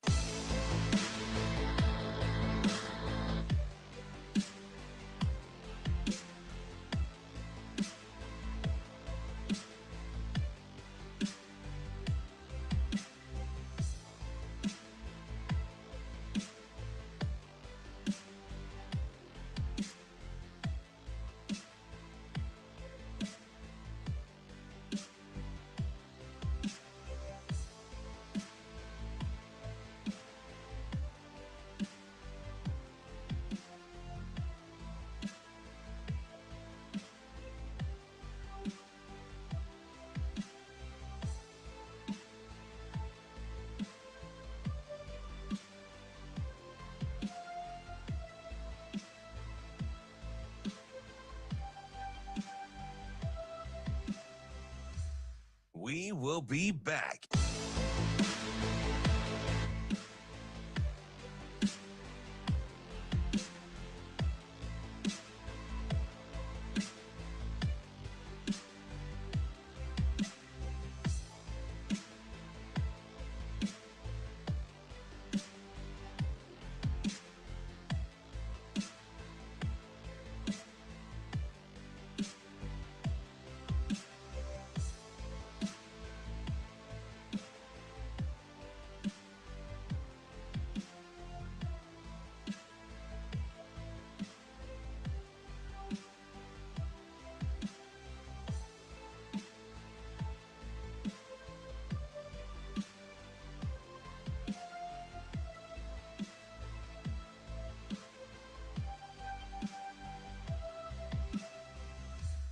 We will be back.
You're listening to Hurrdat Sports Radio. Welcome back. It is Hurrdat Sports Radio. That's my main man, Ravi Lulla. Good morning, Ravi. What's up, bud? How are you? I'm doing good. We are at headquarters. If it sounds any different, very unapologetic about that. It looks a little different. Shane is back in his little Woodstock. That was Snoopy's bird, right? Yeah. Woodstock. Yeah. Back in his little birdhouse on the ones and twos. And we got Oh, come on, Shane. KB, who you can see his nice little mug shot if you're in the people that are in the studio chat. Cam is the guy at the top that is the only one with an actual picture. He's called the host. So we like Cam. Good morning, Cam. Yeah, we love Cam. Yeah. So you know what else you'd love is because you're a part of what I do. Is Game Day Men's Health. Oh yeah. I mean, it's fantastic. And for you guys, you guys know how I am about. I'm very particular and I like to be efficient and a little OCD. Listen, Game Day Men's Health, they do it all. I am so happy. My levels are coming back. I was in and out, and both of us got done within the hour. Yeah. And I'm thinking to myself, I'm already kind of uncomfortable in public a little bit, but it's pretty warm. It's extremely funny. Especially for what it is, whether it's peptides or testosterone, or you maybe want to do weight loss. You could do Botox. No, my eyebrows looking. Would you put that? Would you put? It depends on where you need it. I think you can do. I think you do above the eyebrow. I think I don't know a little bit. We could ask him. My eyebrows are a mess, but make sure you stop on out and see the folks at Game Day Men's Health. I was talking to a couple guys on our staff. Yeah. They're going to give him a visit. People, our man John is out there. They're good. They are good. They you can go to GameDayMen'sHealth.com to schedule a consultation. Yeah, the way your coaching staff works, you probably need a little bit more energy over there. So you guys are nuts. Just seen my good morning text from Jernigan and Brett. I mean, those guys just not kind of. I told Journey, I said, "Aren't you supposed to be in Council Bluffs? Big wrestling meet today. A lot of wrestling today. Yeah, big wrestling guy. Getting after a little bit. Yes. We like wrestling. It's just the three of us. So it's me, Brett, and Journey. It's been a rough week, but on a positive note, I don't need bail money, and I don't have any bodies to hide. Good morning, fellas. Right? Like, yeah, what are we on? I just think it's cool that men can say good morning to one another. No, it's good. That's what I like about Shane. He says good morning to us every day. Yeah, when he's not just staring. He does kind of creep on us a little bit. It's kind of weird. He does this, I think you called him the Mr. Deeds butler yesterday. Yeah, you look away and he's like standing right next to you. And it's like, how'd you get here? The interesting message from my man Dave. Had fight, can write. He's doing work for SI. He's everywhere. This is in response to when I said, silly season is among us, and Coach Rule. I said a lot of people make money off the chaos of Nebraska football. Like, be careful what you listen to. And I said this needed to be said. And a lot of those guys know who he's talking to and about, and don't need to really get into that. But Dave says there's so much in that quote. People trying to griff off the program. Media literacy within the fan base. The sad reality that drama and chaos have been the only constants for 20+ years. The line between reporting, comment, and exploiting. It's all fascinating stuff. And in this immediate world of like, where you can hop on a pod or go to TikTok, whatever, or go to send out a tweet. Like it is, and just the way that we consume information so fast. You just would think people that are familiar with the program and would just have more responsibility or feel more responsible. But at the end of the day, that stuff shows its true colors. I definitely agree with you there. I do think, and this is going to sound like defending, and I don't really mean it to, because I agree with you. Like, there's people that are irresponsible about the way they talk about things. It's going to sound like defending, Cam, but I don't really mean it to. I don't. There's people out there that are irresponsible about the way they talk about the program, about the way they talk about a lot of things, to be fair. It's not generally specific to Nebraska football, but that's where people know them from. It is really challenging in a place where there is an entire economy around a football program, and that football program hasn't won. You still are trying to have a business around a football program, right? So is that like, what are your other options? If you're like, well, if you'd win, we talk about winning.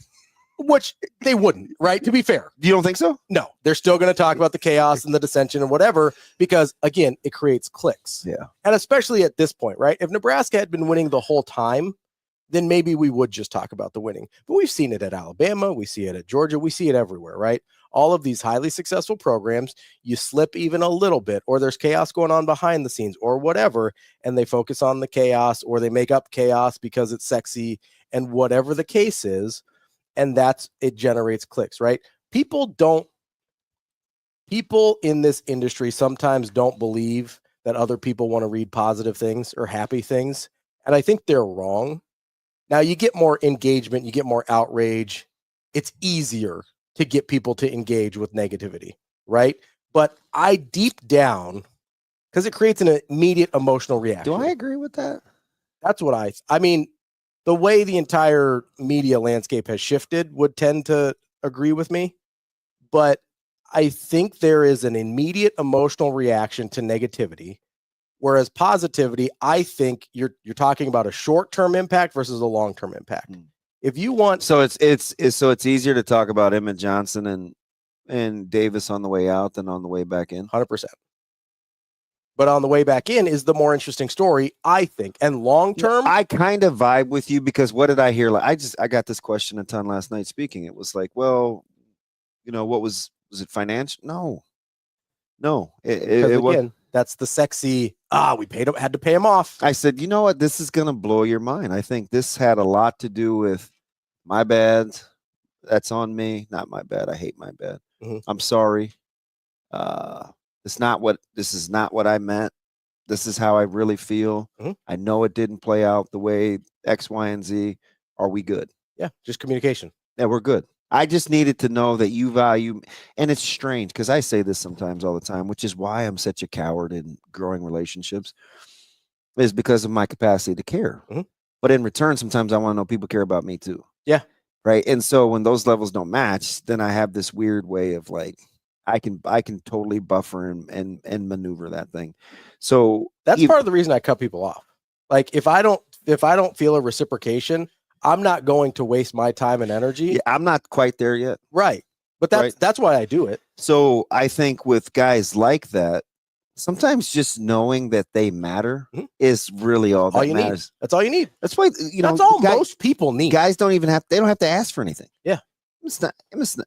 Like if you're a low maintenance guy like Emmett Johnson, right? We've said it a million times. Super low maintenance. You don't have to worry about him. Just value the relationship. What's the one thing that low maintenance guys still want? Value. They know that you care. To feel valued. Yeah. Right? That's all.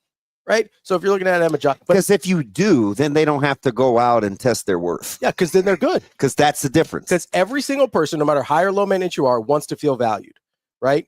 If you're a low maintenance person and you feel valued where you're at, you're good. If you're a high maintenance person, you'll get mad about something else. Do you remember some of the key things that I told you that I thought you were going to need to function at a high level in college?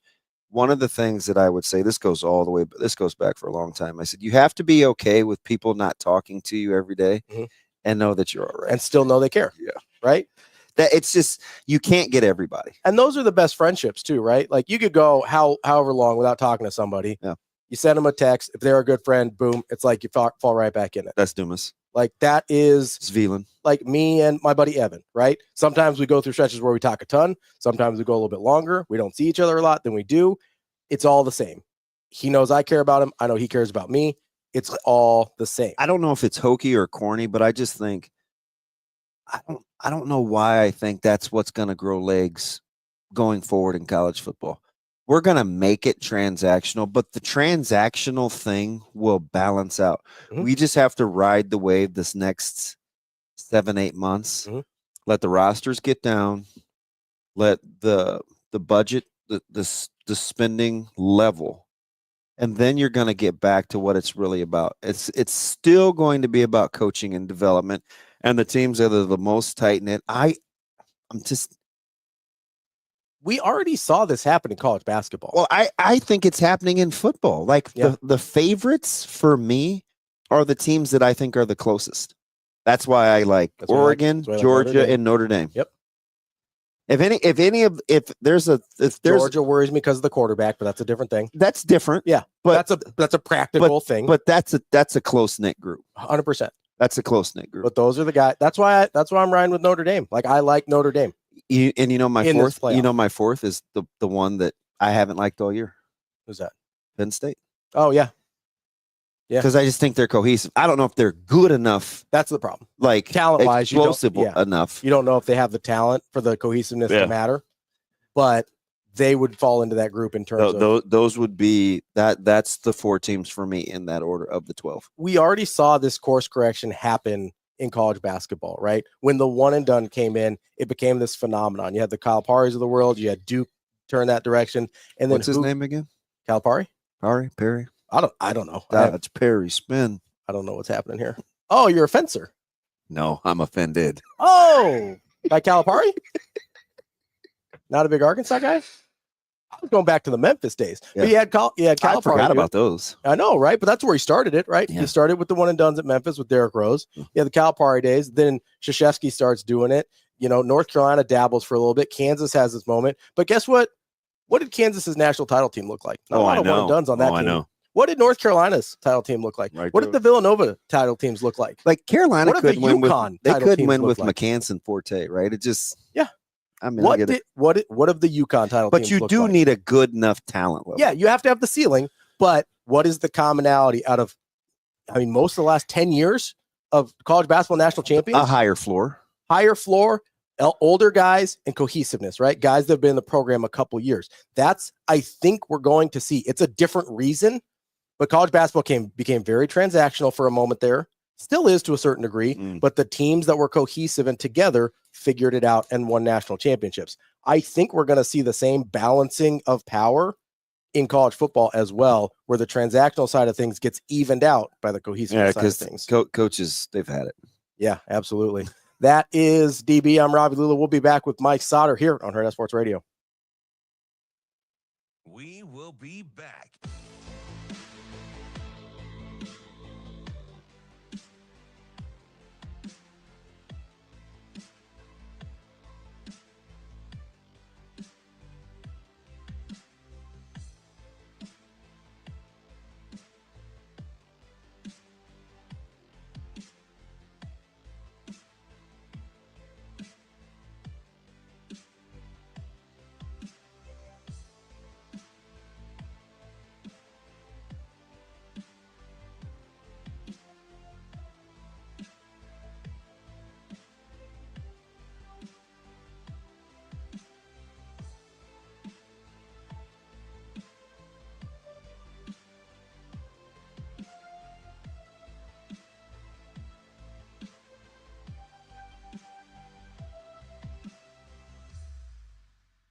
We will be back.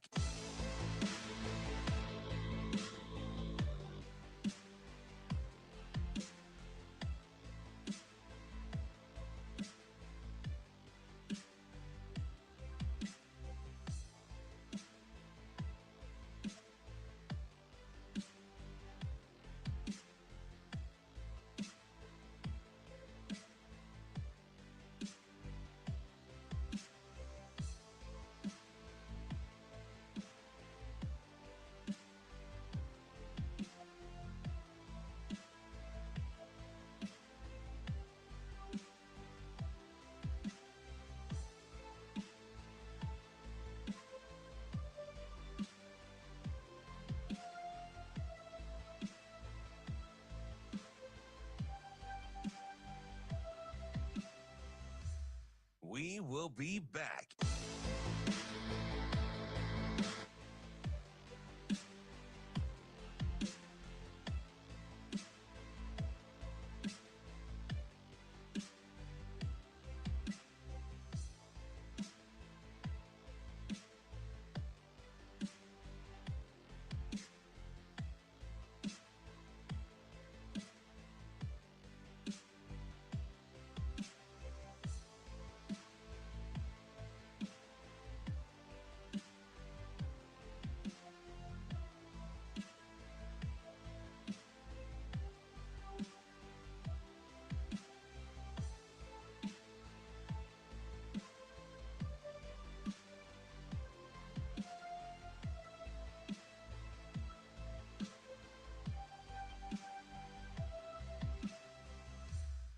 We will be back.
You're listening to Hurrdat Sports Radio. Oh, yeah, no doubt, no doubt. Mike Sautter. Yeah. Mike Sautter. Oh, man, you're going to put me on the spot. Mike Sautter. Taking off hour number 3 here on Hurrdat Sports Radio, AM 590, ESPN Omaha, ESPN Tri-Cities, KFOR in Lincoln. That's DB. I'm Ravi Lulla. We're joined now by Mike Sautter from Hurrdat Sports and AB Preps. What's up, Mike? Why you guys sit down just for me? Oh, hi, Jerome. I'm going to go back to standing. I'm just leaning. See, I'm standing. I like the standing. It feels like you're ready to get all, Hey, so, Jerome, you're a little squirrely already this morning. Are we less intimidating when we're far away, or you just feel like you had your spinach this morning? No, he's trying to be nice because I slapped his hand yesterday. He texted some What happened? He texted some wild stuff to me and Padilla at the end of that 49ers game because he's like desperately panicking. Seeking Susan? No, he's trying to get off of this Aaron Rodgers contract, and he goes, oh man, you might have to get rid of Purdy and trade for Aaron Rodgers. I go, did you suffer some kind of head injury? What's wrong with you? I like the sweatshirt too, man. That's one of my favorites. It's got the right cloth. This sweatshirt? Yes. Yeah, it's nice. It's the one that I just keep in my office and just throw it on when I got to do stuff like this. Yeah. So, yeah. I like it. Yeah. So are you feeling better after like you firing off nonsense last night? You okay now? You get out of your system? No, yeah, I still feel yeah. I mean, Brock Purdy's probably gone as a 49er, I would imagine, because they're not going to spend the money on him. I do think there's some weird, wild world where Aaron Rodgers could be a 49er next year. I don't know.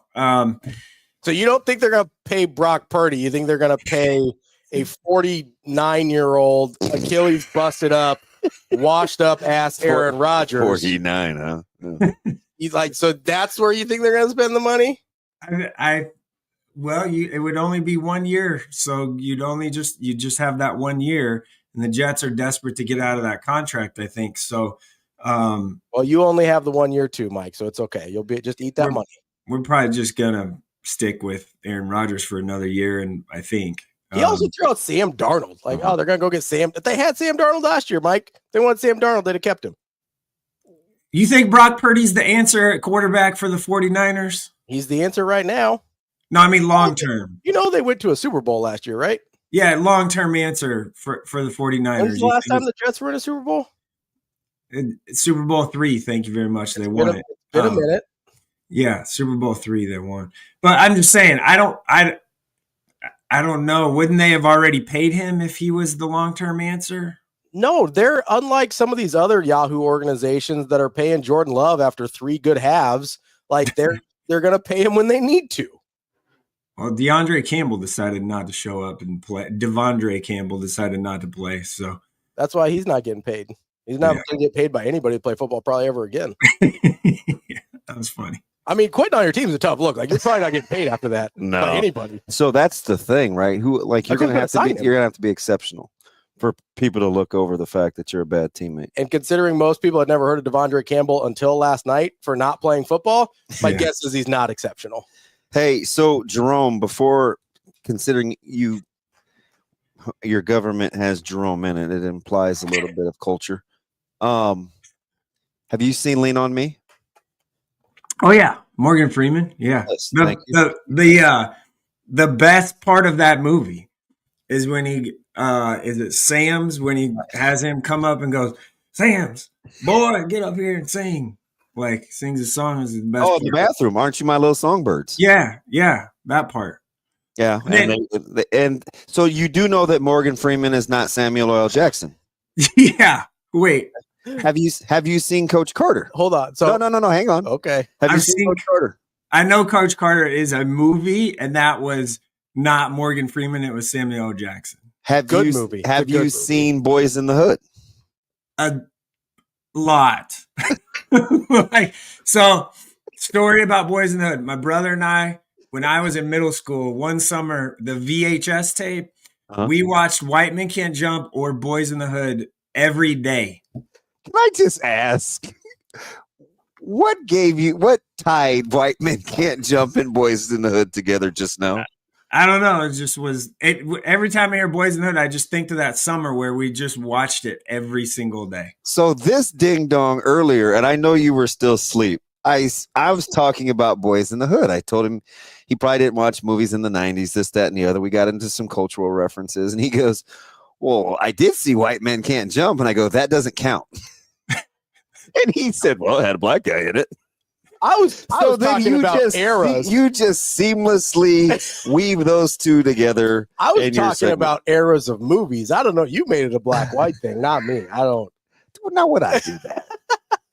I'm just saying, you're gonna let Sautter's impersonation of Morgan Freeman go. You're just gonna let that slide right on by. I did gloss over that. You just slid right on by. Well, hey, so how did that sound again when Morgan Freeman was talking to Sam's? I think it was something like, "Boy, get your whatever singing or something." I need to watch that movie again. Oh, it's a great movie. I'm just saying, you can't just gloss over that like it didn't happen. If we had more principles like that, things would be better. I know, but parents got to allow him to do that. He was going to throw Sam's off the roof. That was probably aggressive. People. I agree with you. I'm just saying, Coach Carter, very similar story. And just a basketball coach instead of a principal. It's not true. He grabs a kid, throws him up against the wall. He locks the doors. No, they both did use chains on There's doors. a lot going on there. Yeah, you probably couldn't chain the doors anymore. Yeah. I'm just saying, there's a lot going on there. Also, white men can't jump. White men can't jump. There's every time that I'm somewhere and I'm like, I got to run to my car. There's a thing or a part in the movie where the guy that gets hustled, the big guy, he's got the yellow Pinto. He goes, "I'm going to go to get my car, get my bleeping gun, and all y'all MFers." And every single time I'm like, "Oh, man, I got to go to my car." That pops in my head. And I'm like, can't say that out loud. And then he just did. I mean the full part, not the... I think it's an age thing more than a cultural thing. He's not that much older than you. No, how old are you, Sautter? I'm older than you. So he's exactly between you and me, age-wise. So I think there's a tipping point there that he caught some of those that I didn't, and did impressions. I think it was more about exposure. I mean, okay, we'll just leave it there. Mike, what's you know all those urban areas that Sautter spent time in, like Peru, Nebraska? Man, I grew up in. Okay, yes. What's the biggest town you lived in growing up? Oh boy, I grew up in Tulsa. Okay, but you lived in a lot of little towns around Nebraska, didn't you? Yes. After living when I was 4, we moved to Tulsa. Middle of my 7th grade year, we moved to Peru, Nebraska. Okay, so I grew up in a very urban setting. Is Tulsa bigger than Omaha? I low-key like Tulsa. I'm checking right now. Don't worry. You can keep talking. Hey, so Jerome, how did it go last night? Papillion has a hard time scoring. Were you expecting more after they took prep to OT? Yeah, and they beat Miller South. I guess I was. They couldn't score at the beginning of the game. Bellevue West started the game 20-0. Yeah. So it was kind of like, oh boy. Now I do think Bellevue West is pretty good. I think that they're not going to win every game, but I do think that they're ahead of schedule for sure. Keith Melchers came along in a hurry, hadn't he? Yeah, he can really shoot it. Imagine that. Yeah, shoot the ball. Yeah, and Braden Morrow's good, nice point guard, solid, right? It's just guys that we just haven't heard of, I think. Right. For Bellevue West. And Robbie Garcia's done a really nice job kind of bringing ththose guys along and being the leader.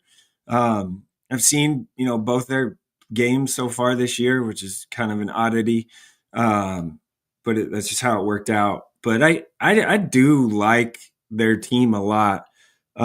They shot 46% from 3 last night. You're probably going to beat anybody in high school if you shoot 46% from 3. Yeah, that'll probably get it done at most levels of basketball. I would dog think. Will hunt. Yeah. Sautter, who have you seen so far this year that you've been? I don't know if surprise is the right word, but that's been better than you expected. Oh, I got one. Ooh. Well, I was gonna say Papio until last night. Yeah, I don't know. Pious girls, no. I mean, I'm trying to think girls and boys. And is there anybody you're waiting on to be who you thought they were going to be? Still? Miller North. Yep. Okay. Yep. That's mine. Yeah, Miller North for sure, because they struggled a little bit against Elkhorn South the other night. I'm just kind of waiting on them to failing them so far. I don't know. Maybe, to be honest, like maybe it's a little toughness in the first kind of little bit that I've seen. Just I watched a little bit the other night, just streaming, and then against Bellevue West, I think Bellevue West kind of just out-toughed them a little bit, which is really odd because the size advantage and all of those things. And I just think they were I think Miller North kind of thought they'd just roll in there and beat these guys that haven't played. So I think I think toughness is probably the thing. Hey, can I take advantage of your range and talk college basketball with Coach Williams? Yeah, that's fine. Yeah. How close do you think they are in terms of settling in on kind of how they want to defend in their rotation? A couple of games removed from Potts. Yeah, I've seen Nebraska women play Sunday and Wednesday, their last two games. Yeah. I think they're getting closer, and I think Amaya Hargrove is for sure. So is she best served coming off the bench, do you think? I think so, yeah. I think she's probably better coming off the bench. She's the spark. She's been the spark offensively the last two games. She just she can stretch the floor. I love her demeanor. It's real, just level, right? Yeah. She's just kind of calm and calming. I don't know. They need to get bench production, and she can do that in a heartbeat. I do kind of like Allison Widener coming off the bench and being kind of that. She's getting closer. Yeah, kind of that, like, not scoring a bunch, but she's assisted, I think 12 assists in the last two games. That's pretty good. And Britt Prince, for as much as we hear about her and have her whole career, she's like coming on, meaning like she's just kind of getting I think they're trusting her to just kind of, hey, we need you to score. Yeah. And that's a little bit scary if she's got that ultimate green light. Well, so I think against T-State, she played like 30 some minutes. Yeah, she was clearly the best player, if you will. I have the box score right here. And what did she finish with turnovers, 2 or 3? Because that's probably the one thing I think that's going to have to clean up a little bit, just a little, because I think they turn it over double digits as a team. Yeah, they're averaging about double-digit turnovers, which is a lot. She played 34 minutes and 39 seconds, and that led them, right? Yeah, and had 3 turnovers. Okay, and 5 of 11 and 19 points. Yeah, you can live with 3 turnovers in 35 minutes. That's a ton. And she defended their best player. So that's probably not my favorite. That's a weird term. That's probably what I like the most about the evolution of her game, is it's still growing, is her willingness to defend. Right. Yeah. I mean, she's taken on that challenge. I think obviously the sky's the limit for her. That'd be fair to say. They do need to probably get a little more from like Jess Petrie and Kendall Moriarty and that. But I kind of like the lineup that they, to some degree. What'd you say? Maybe Hake to some degree. Yeah, I mean, she can shoot it. She didn't the other night, but she's for sure able to shoot it. I do kind of like the Kendall Coley in the starting lineup, just to kind of start things off, give you some length and some size a little bit to go with Markowski. But she's got to be a little more productive as well too, I think. Go ahead. Well, I was going to switch to men's. If you got more on, no, that's good. I'm going to come back to high school here in a second. Robbie, take it away. I wanted to hit on the men's teams in the state here with Nebraska and Creighton. I know they have very different opponents this weekend, but do you think it's more likely that Nebraska bounces back from what we saw? They're favored. Yeah, I don't know how. Do you think I have no idea. That line stinks to high heavens. Do you think it's more likely Nebraska men bounce back against Indiana, or that Creighton men are able to translate what they maybe found last week against a better Alabama team?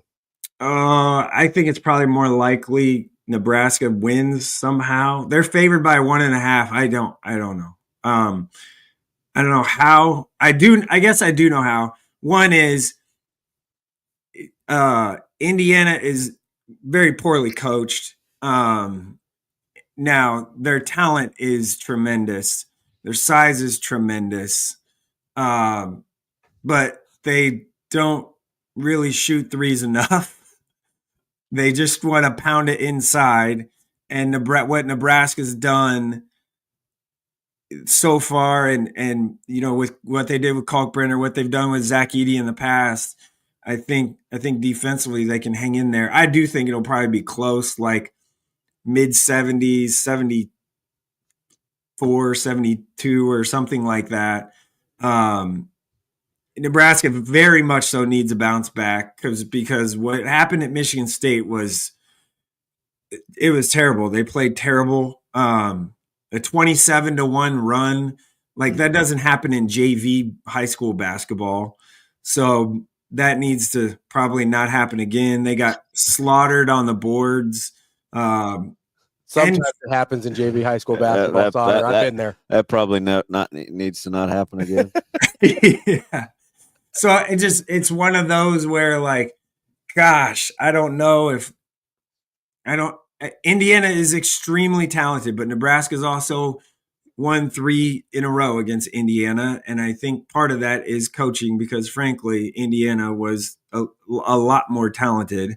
You think Mike Woodson might not be a good coach? Is that what we're learning here? I think Mike Woodson might not be a good college basketball coach. You have Omar Balu, Malik Renew, Mackenzie Mbako, and Miles Rice, and then Trey Galloway in his 700th season of college basketball. You should probably be like... They need Rice to play better, though. They do. He's hasn't, but he's averaging 10 at point. I mean, I don't know how they put this roster together because Mbako's going to get his buckets, and then they just want to just throw it into Balo all the time. Why? I don't understand why. Just let him kind of rim run and be a rim protector guy because you have the guys to hit shots. They are huge. Braxton Mia is going to have to like actually show up tonight. That's going to have to be a thing. Like he's going to have to actually show up, play defense, not play 7 minutes or whatever, play without fouling, all of those things. And frankly, Connor Season, if he's only taken 2 shots, they're in a lot of trouble. They got to find a way to get him shots, though, because he can't really create on his own. So, and he's got to get probably a little tougher, too. Let me jump back to high school because some people are going to pit it against their schedule. And it's no disrespect because it's early and you just play what you play. But do you like Westview's potential? Yeah, I do. So Amir Martin hasn't played yet. He's can't play until it used to be 90 days, but 80, whatever, 3 days. Yeah, it with is. Chris, what's the tournament? Metro Holiday Tournament. Yeah. So he'll be able to play for that. He'll play for when that starts. So he's their 1 or 2, probably 2 second best player. And he hasn't played yet. So that's pretty good. When I saw Westview Monday night against Omaha North. Talk about a crazy, clunky game. I mean, dude's just jacking shots left and right. It's like, okay, can we calm down here? I kind of like North's roster, though. They're long and athletic, but they're a little out of control. They need to rein that in. They took some really bad shots. So that's one of the things. But they have a chance to be good. They do just need to kind of – who's the guy, right? I think because for North, I think they're trying to do a little too much. and they need to settle on, like, is Jerry on the guy or not? So, but I do like Westview. I like Little John, man, John Sims. He's little, but he can handle it. You try and speed him up, he can go fast. That's a smaller backcourt with he and Hollingsworth, and even though I love Regan and Griggs. Yeah, I've dubbed him. I used to call him Hollywood. Regan hit some shots the other night. Yeah, he did. He had some big threes late. Yeah. So I'm always going to cheer for him. He's a great kid. Yes. I think Westview wasn't one of those teams at the beginning of the year where you're like, oh, they're going to surprise people, because they were supposed to be the best team in OPS, and they are, at least early right now. This weekend, though, is this AB tournament thing is a really cool idea. So, tonight you have Scott versus Pius because they won last night. And then you have Bellevue West versus Westside. And the winner of that plays for this mini tournament championship game tomorrow night at 7:15. So you'll have either Scott and Pius boys or Bellevue West and Westside playing each other, which doesn't happen very often. So it's kind of cool. That's the final is supposed to be tomorrow night at 7:15 at Bellevue West. I plan on being there after going to the Council Bluffs Classic Wrestling tomorrow. I was just happy to see Coach Klein nice to you.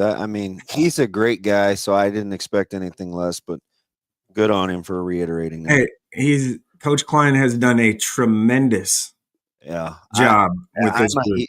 I'm a huge unnecessarily fan. Yes. Yeah. He's a really good basketball coach. Really good. I just enjoy talking to him.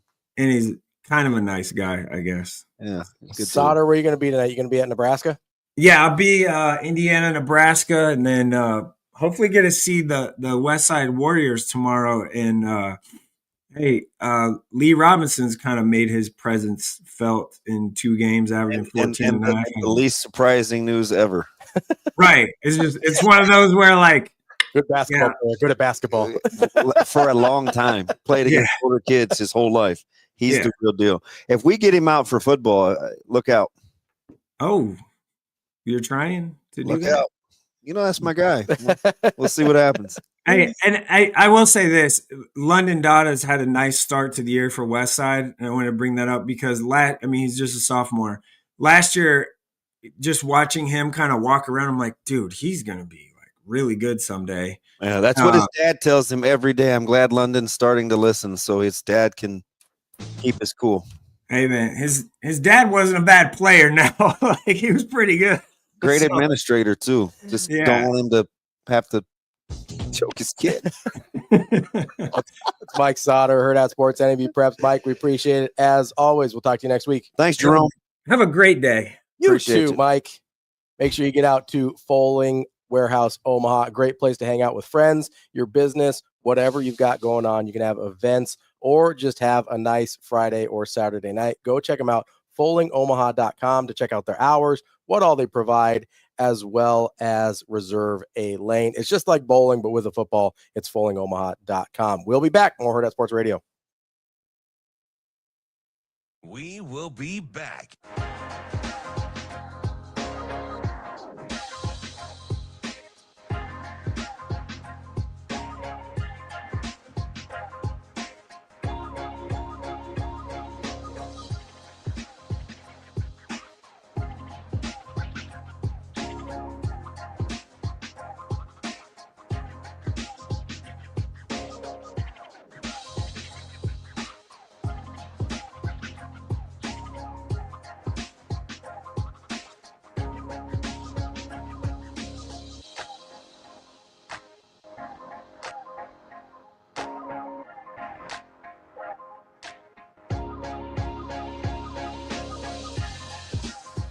We will be back.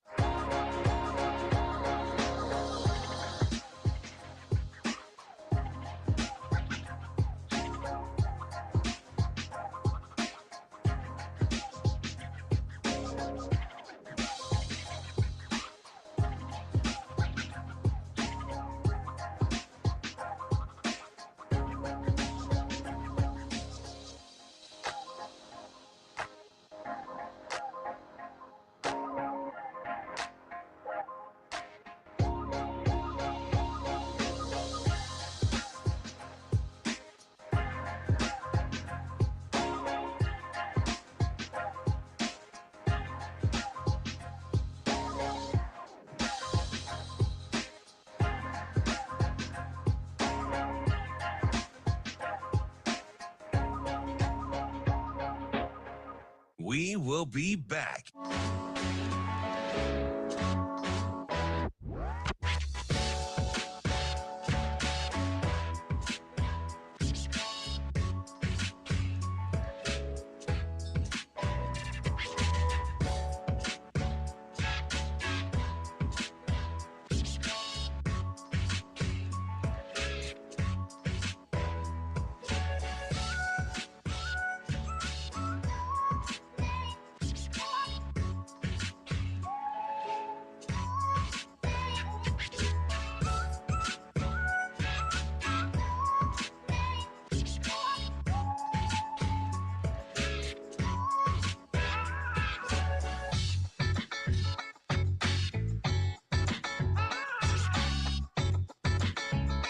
We will be back.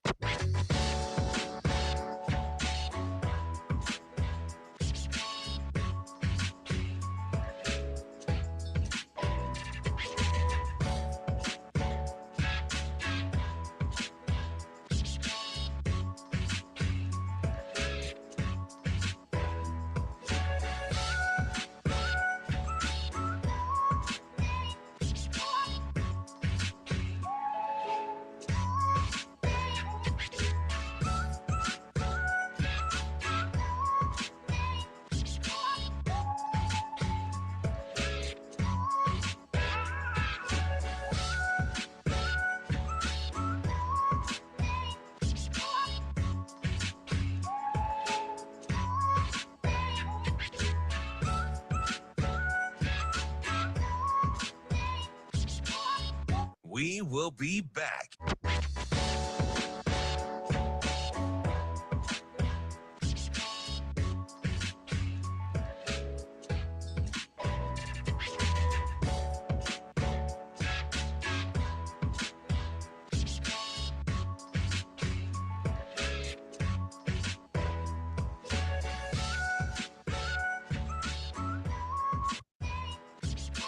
We will be back.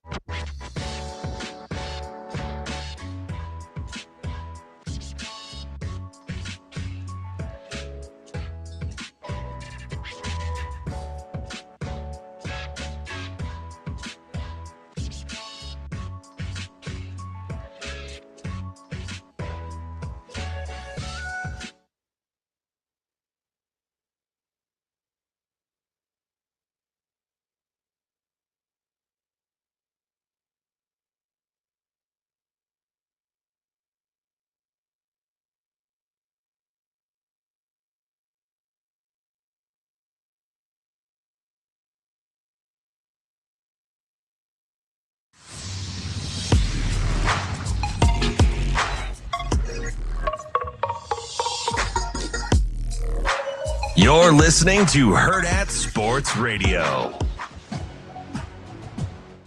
Welcome back, Hurrdat Sports Radio, AM 590, ESPN Omaha, ESPN Tri-Cities, KFOR in Lincoln. That's DB. I'm Ravi Lulla. It's time for Bet On It, brought to you by Warhorse Sportsbook, the best place in Nebraska to place your sports bets, whether it's in Lincoln or in Omaha at the casinos. Make sure you get on over to Warhorse Casino to check out their sportsbook or get to warhorsecasino.com for all their promotions and details. DB. What is going on? We're a little light on football this weekend. Light. A little bit light, although we do have my two favorite service academies, Army and Navy. Are you a big Army Navy guy? Yes. It's funny because I'm more a fan of them individually than I am this particular game. Like, I like watching them in the regular season. I like watching them succeed. But I do enjoy this game. Yeah. I think it's a little bit, I know why they do it. I think it's a little bit of a bummer, especially now that both of them are good, that it doesn't happen early enough for it to matter in terms of the regular season. But I'm excited for this one. It's the only quote unquote regular season game this weekend. Army is a 6.5 point favorite over Navy. I just think that's too many. I also think it's too many. And I like Army. That's big for a reason, though. But I'm a big, you know me, I'm a big Jeff Monken guy. Been very upset. Hey. Been very upset that he hasn't gotten the national attention he deserves for some of these jobs. So more Same or with less, Jamie Chadwell. More or less upset than the national awards last night. Ooh, more. Definitely I more. think Mike is still mad. About Travis Hunter? Yeah. Yeah, that was dumb. He probably shouldn't have won either of them, to be honest. Of the position ones. Here's the funny thing about Travis Hunter, right? Because of the nature of his game, you could make an argument more for the most outstanding player or a Heisman than I think you can for either of the position awards that he won. Is that fair? That is absolutely fair. Because he's pretty good at both. Don't know if he's great. He's not the best at either. Right. I mean, like and to be fair, that the finalist field was kind of strange for the Blitnikoff, especially. I kind of look at that and I go, would I have picked any of those three guys as the best receivers in the country? You wouldn't have. No. It's kind of weird.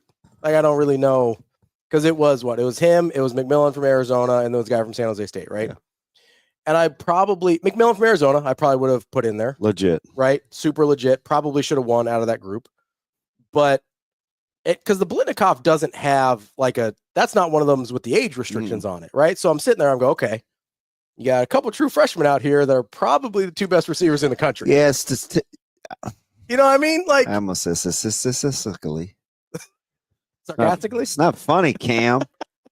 This dude's laughing so I can hear him through the glass. My favorite thing statistically is when whoever the producer is with us, whether it's Shane back at the restaurant or Cam here, when they laugh and it's like muffled, you get like, oh, you think that was funny? You get so mad about it. Yeah, Cam. See my frowny face? Stop laughing at me. But yeah, statistically, which is what I think you were trying to say. Statistically. Whatever. Those were like you probably, like those aren't the guys. I understand. I'm just sitting there. I go, how do we land on these three? And I sort of get how Travis Hunter gets lumped in there because he gets all the headlines or whatever, but there were better wide receivers than that. So while we're on this thing for a second, I get the not having two Colorado guys for the Heisman. Yeah. But Dillon Gabriel isn't even statistically the best quarterback in the country. No. There's Shador and there's Ward. Yeah, which Ward got the nod, which I understand. And that's a fair inclusion, I think.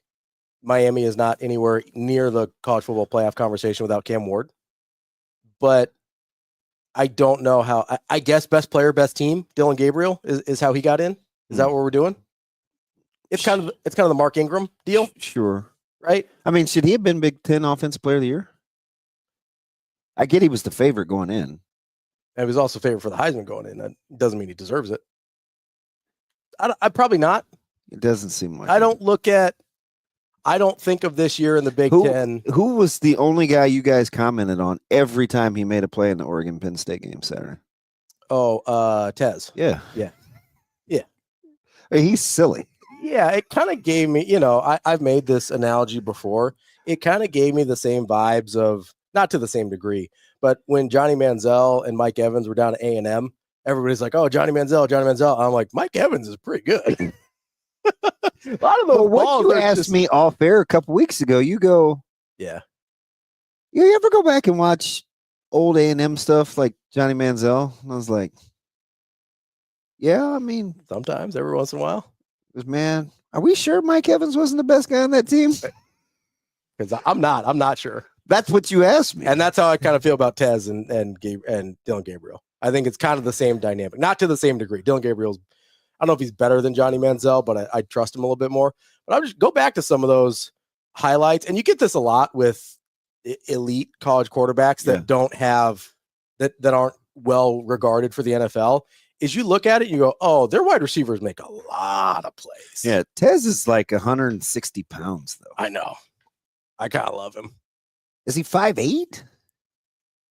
The same way that I'm 5'11". So no. All right. Just checking. That's why I had him list me on the roster. It was not accurate. Because I was like, I think I can get away with 5'11". Nobody's going to believe I'm 6 foot. If you're under 6 foot, they kind of ignore the second number. They're just like, he's short. Got it.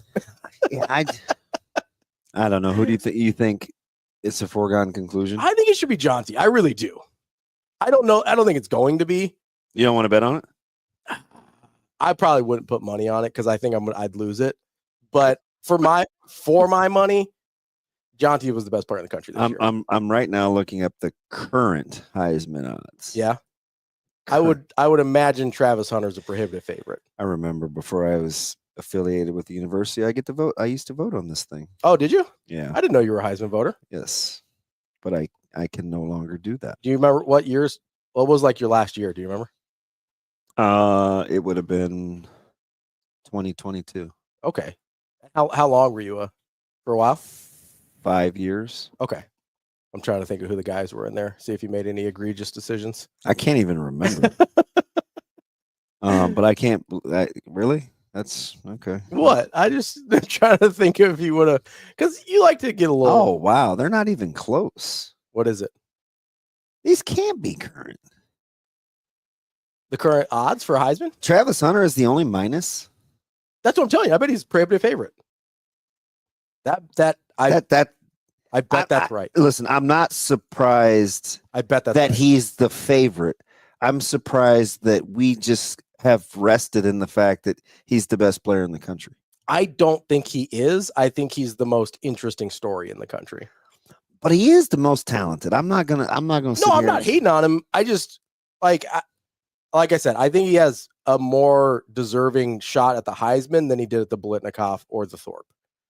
There are better guys individually at those spots, but he does both, so that matters. I get that. But I've got it at minus 2,000. That's nuts. That can't be. That's what I saw. That can't be right. I bet it is. I think he's the prohibitive favorite. I would give it to Jonty. I think Ashton Jonty's the best player in the country this year. What's Boise State without that dude? No, I know. Nothing. They have a bye in the college football playoff, DB. As a 3, not the 4. Yeah, they're not even the last bye. They're ahead of the Big 12 because of that dude. I get it's a good football team overall, but they're not in this conversation. Would you change your 4 from my 4? Which 4? So Oregon, Georgia, Notre Dame, the teams you trust. Penn State. I wouldn't put Penn State in there because I don't think they're talented enough to matter. And I'm taking Georgia out because of the quarterback situation. So you don't like. So 2 of my 4 you'd swap out. But for 4, not for the reason you gave me. No, you get to take 4 of the 12. But that is why I'm taking those 4 teams. Right. As one of the champions. I agree with your premise on why you like those teams, but I think there's a couple extenuating circumstances that eliminate Georgia and Penn State. I would go. Is Oregon in your deal? Oregon, Notre Dame. Notre Dame's my favorite. I think Notre Dame's going to win. That's my. I don't know if that's a hot take, but I think Notre Dame's going to win. I put Texas in there. I don't know that I have a 4th that I feel good about. Oh, you put Texas in there because they can beat anybody but Georgia?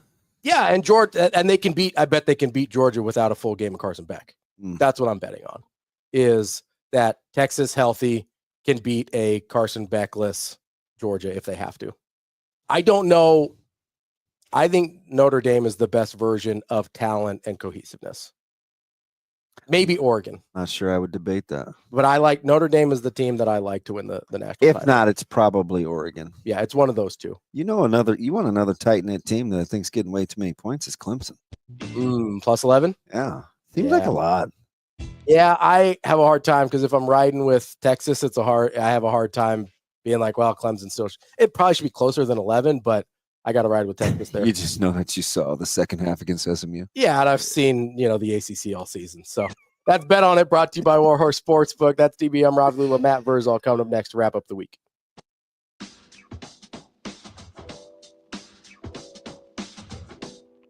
We will be back.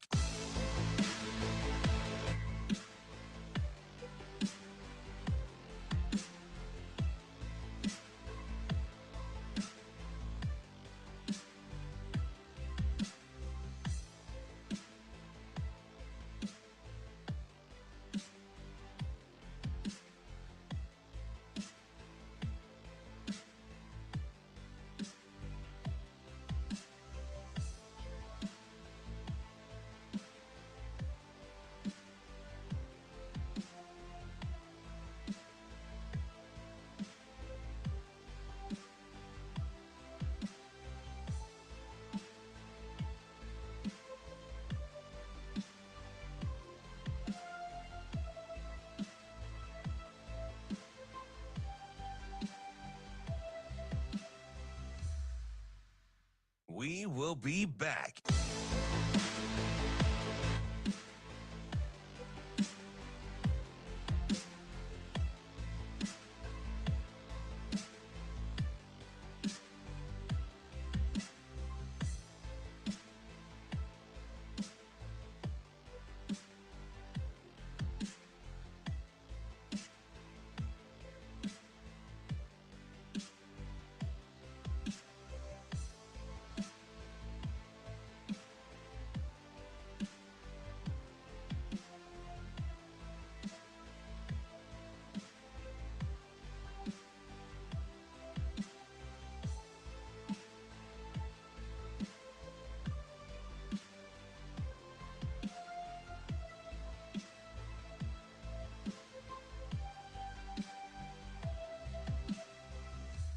We will be back.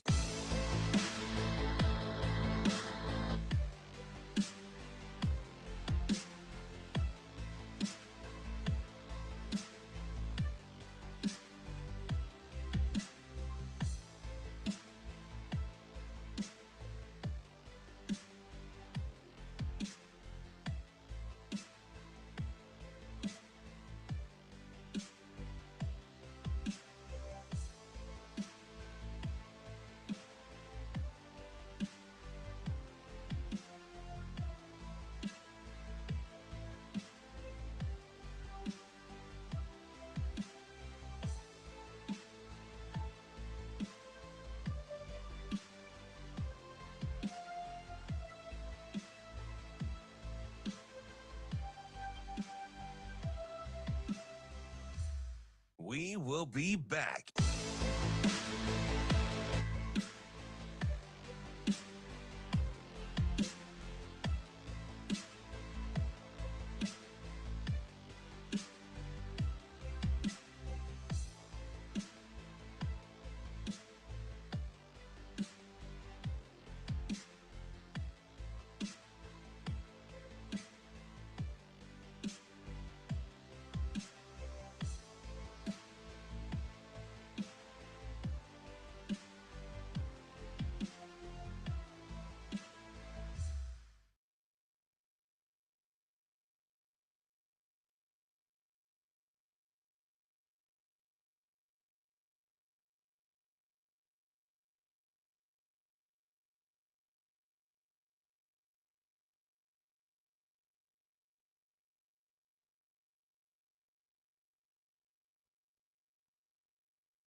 You're listening to Hurrdat Sports Radio.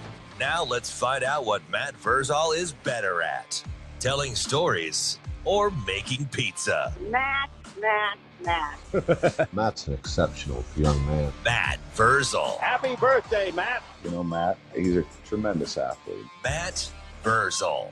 Come on, Matt, I'm with you. You know, like Matt Vrzal, you're one of the sexiest people in the world, but you're not one of the most beautiful. How does that happen? Here is Matt Vrzal. All right, Matt, thank you very much. Wrapping up the show here on a Friday with DB. It's Hurrdat Sports Radio. I'm Ravi Lulla here on AM 590 ESPN Omaha, ESPN Tri-Cities, KFOR in Lincoln. We are joined now by our Friday friend, Matt Vrzal, former Husker, owner of Paisan's Pizzeria. What's going on, Verz? Not much, boys. How are you? Machu Picchu. How we doing? Oh, you're not on the road today? You're actually at the office? Yes. It hasn't been too bad. I mean, you have to negotiate like some intros and outro things like that you can't hear, but outside of that, I mean, it's pretty cool. Cam's good. That's good. Got a nice comfy chair. Placement with your tumbler. Got some 8th graders listening today. Good morning, man. No free ads here either. Well, we got a Diet Coke on the counter. What are we doing? Yeah, get him, not me. What's Bill doing at this joint? Just giving away free ad? What's the thing when people, like, when they stoke the fire? I think it's just called stoking the fire. Is it gaslighting or no? Gaslighting is a different thing. Is it virtue? Is it virtue sick? Whatever it is, where you like get people's attention to to be mad about something, that's what you do. Nah, that's an S stir. Just Yeah, S. That's an S stir. And you're talking to me about 8th graders. the PG Well, I version. can't say it. You want me to say it? No, I'll say what I want to say. the PG version is Cam said, "Sure, go ahead." No, I'm kidding. Back down. I'm totally kidding. pot stir is the radio version of that. Yeah. What? What's it? You guys on a delay? What do you got? 7 seconds? No, we're not on delay. Don't say it. Shane coming in from the rafters Because he knows he will get shut down. Yeah. Hey, Actually, I got a dilemma for you. What do you got? Because there's nothing going on. It's just portal talk, which is dumb because kids are going to come in and kids are going to go. There's new coaches. I have no idea what the D coordinator does. I have no clue what he's going to do. So here. So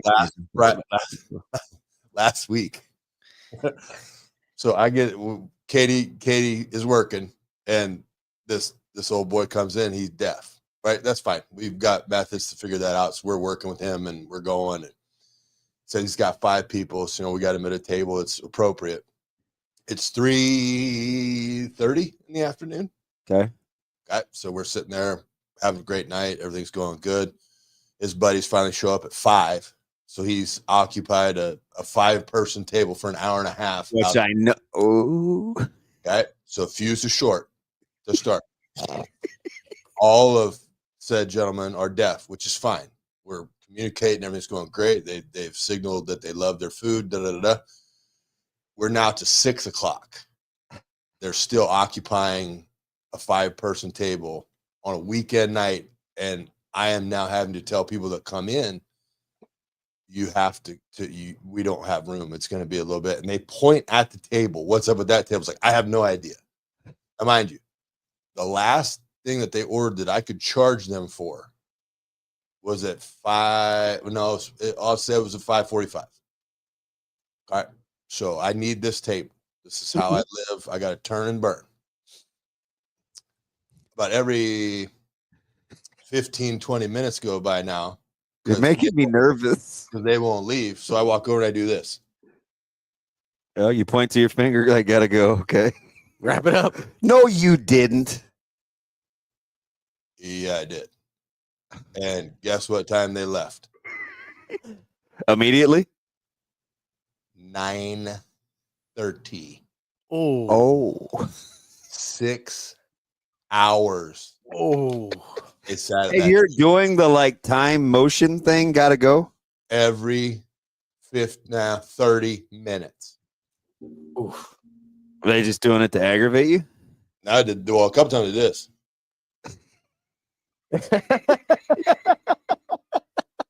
If you're not in stream, you're missing a doozy.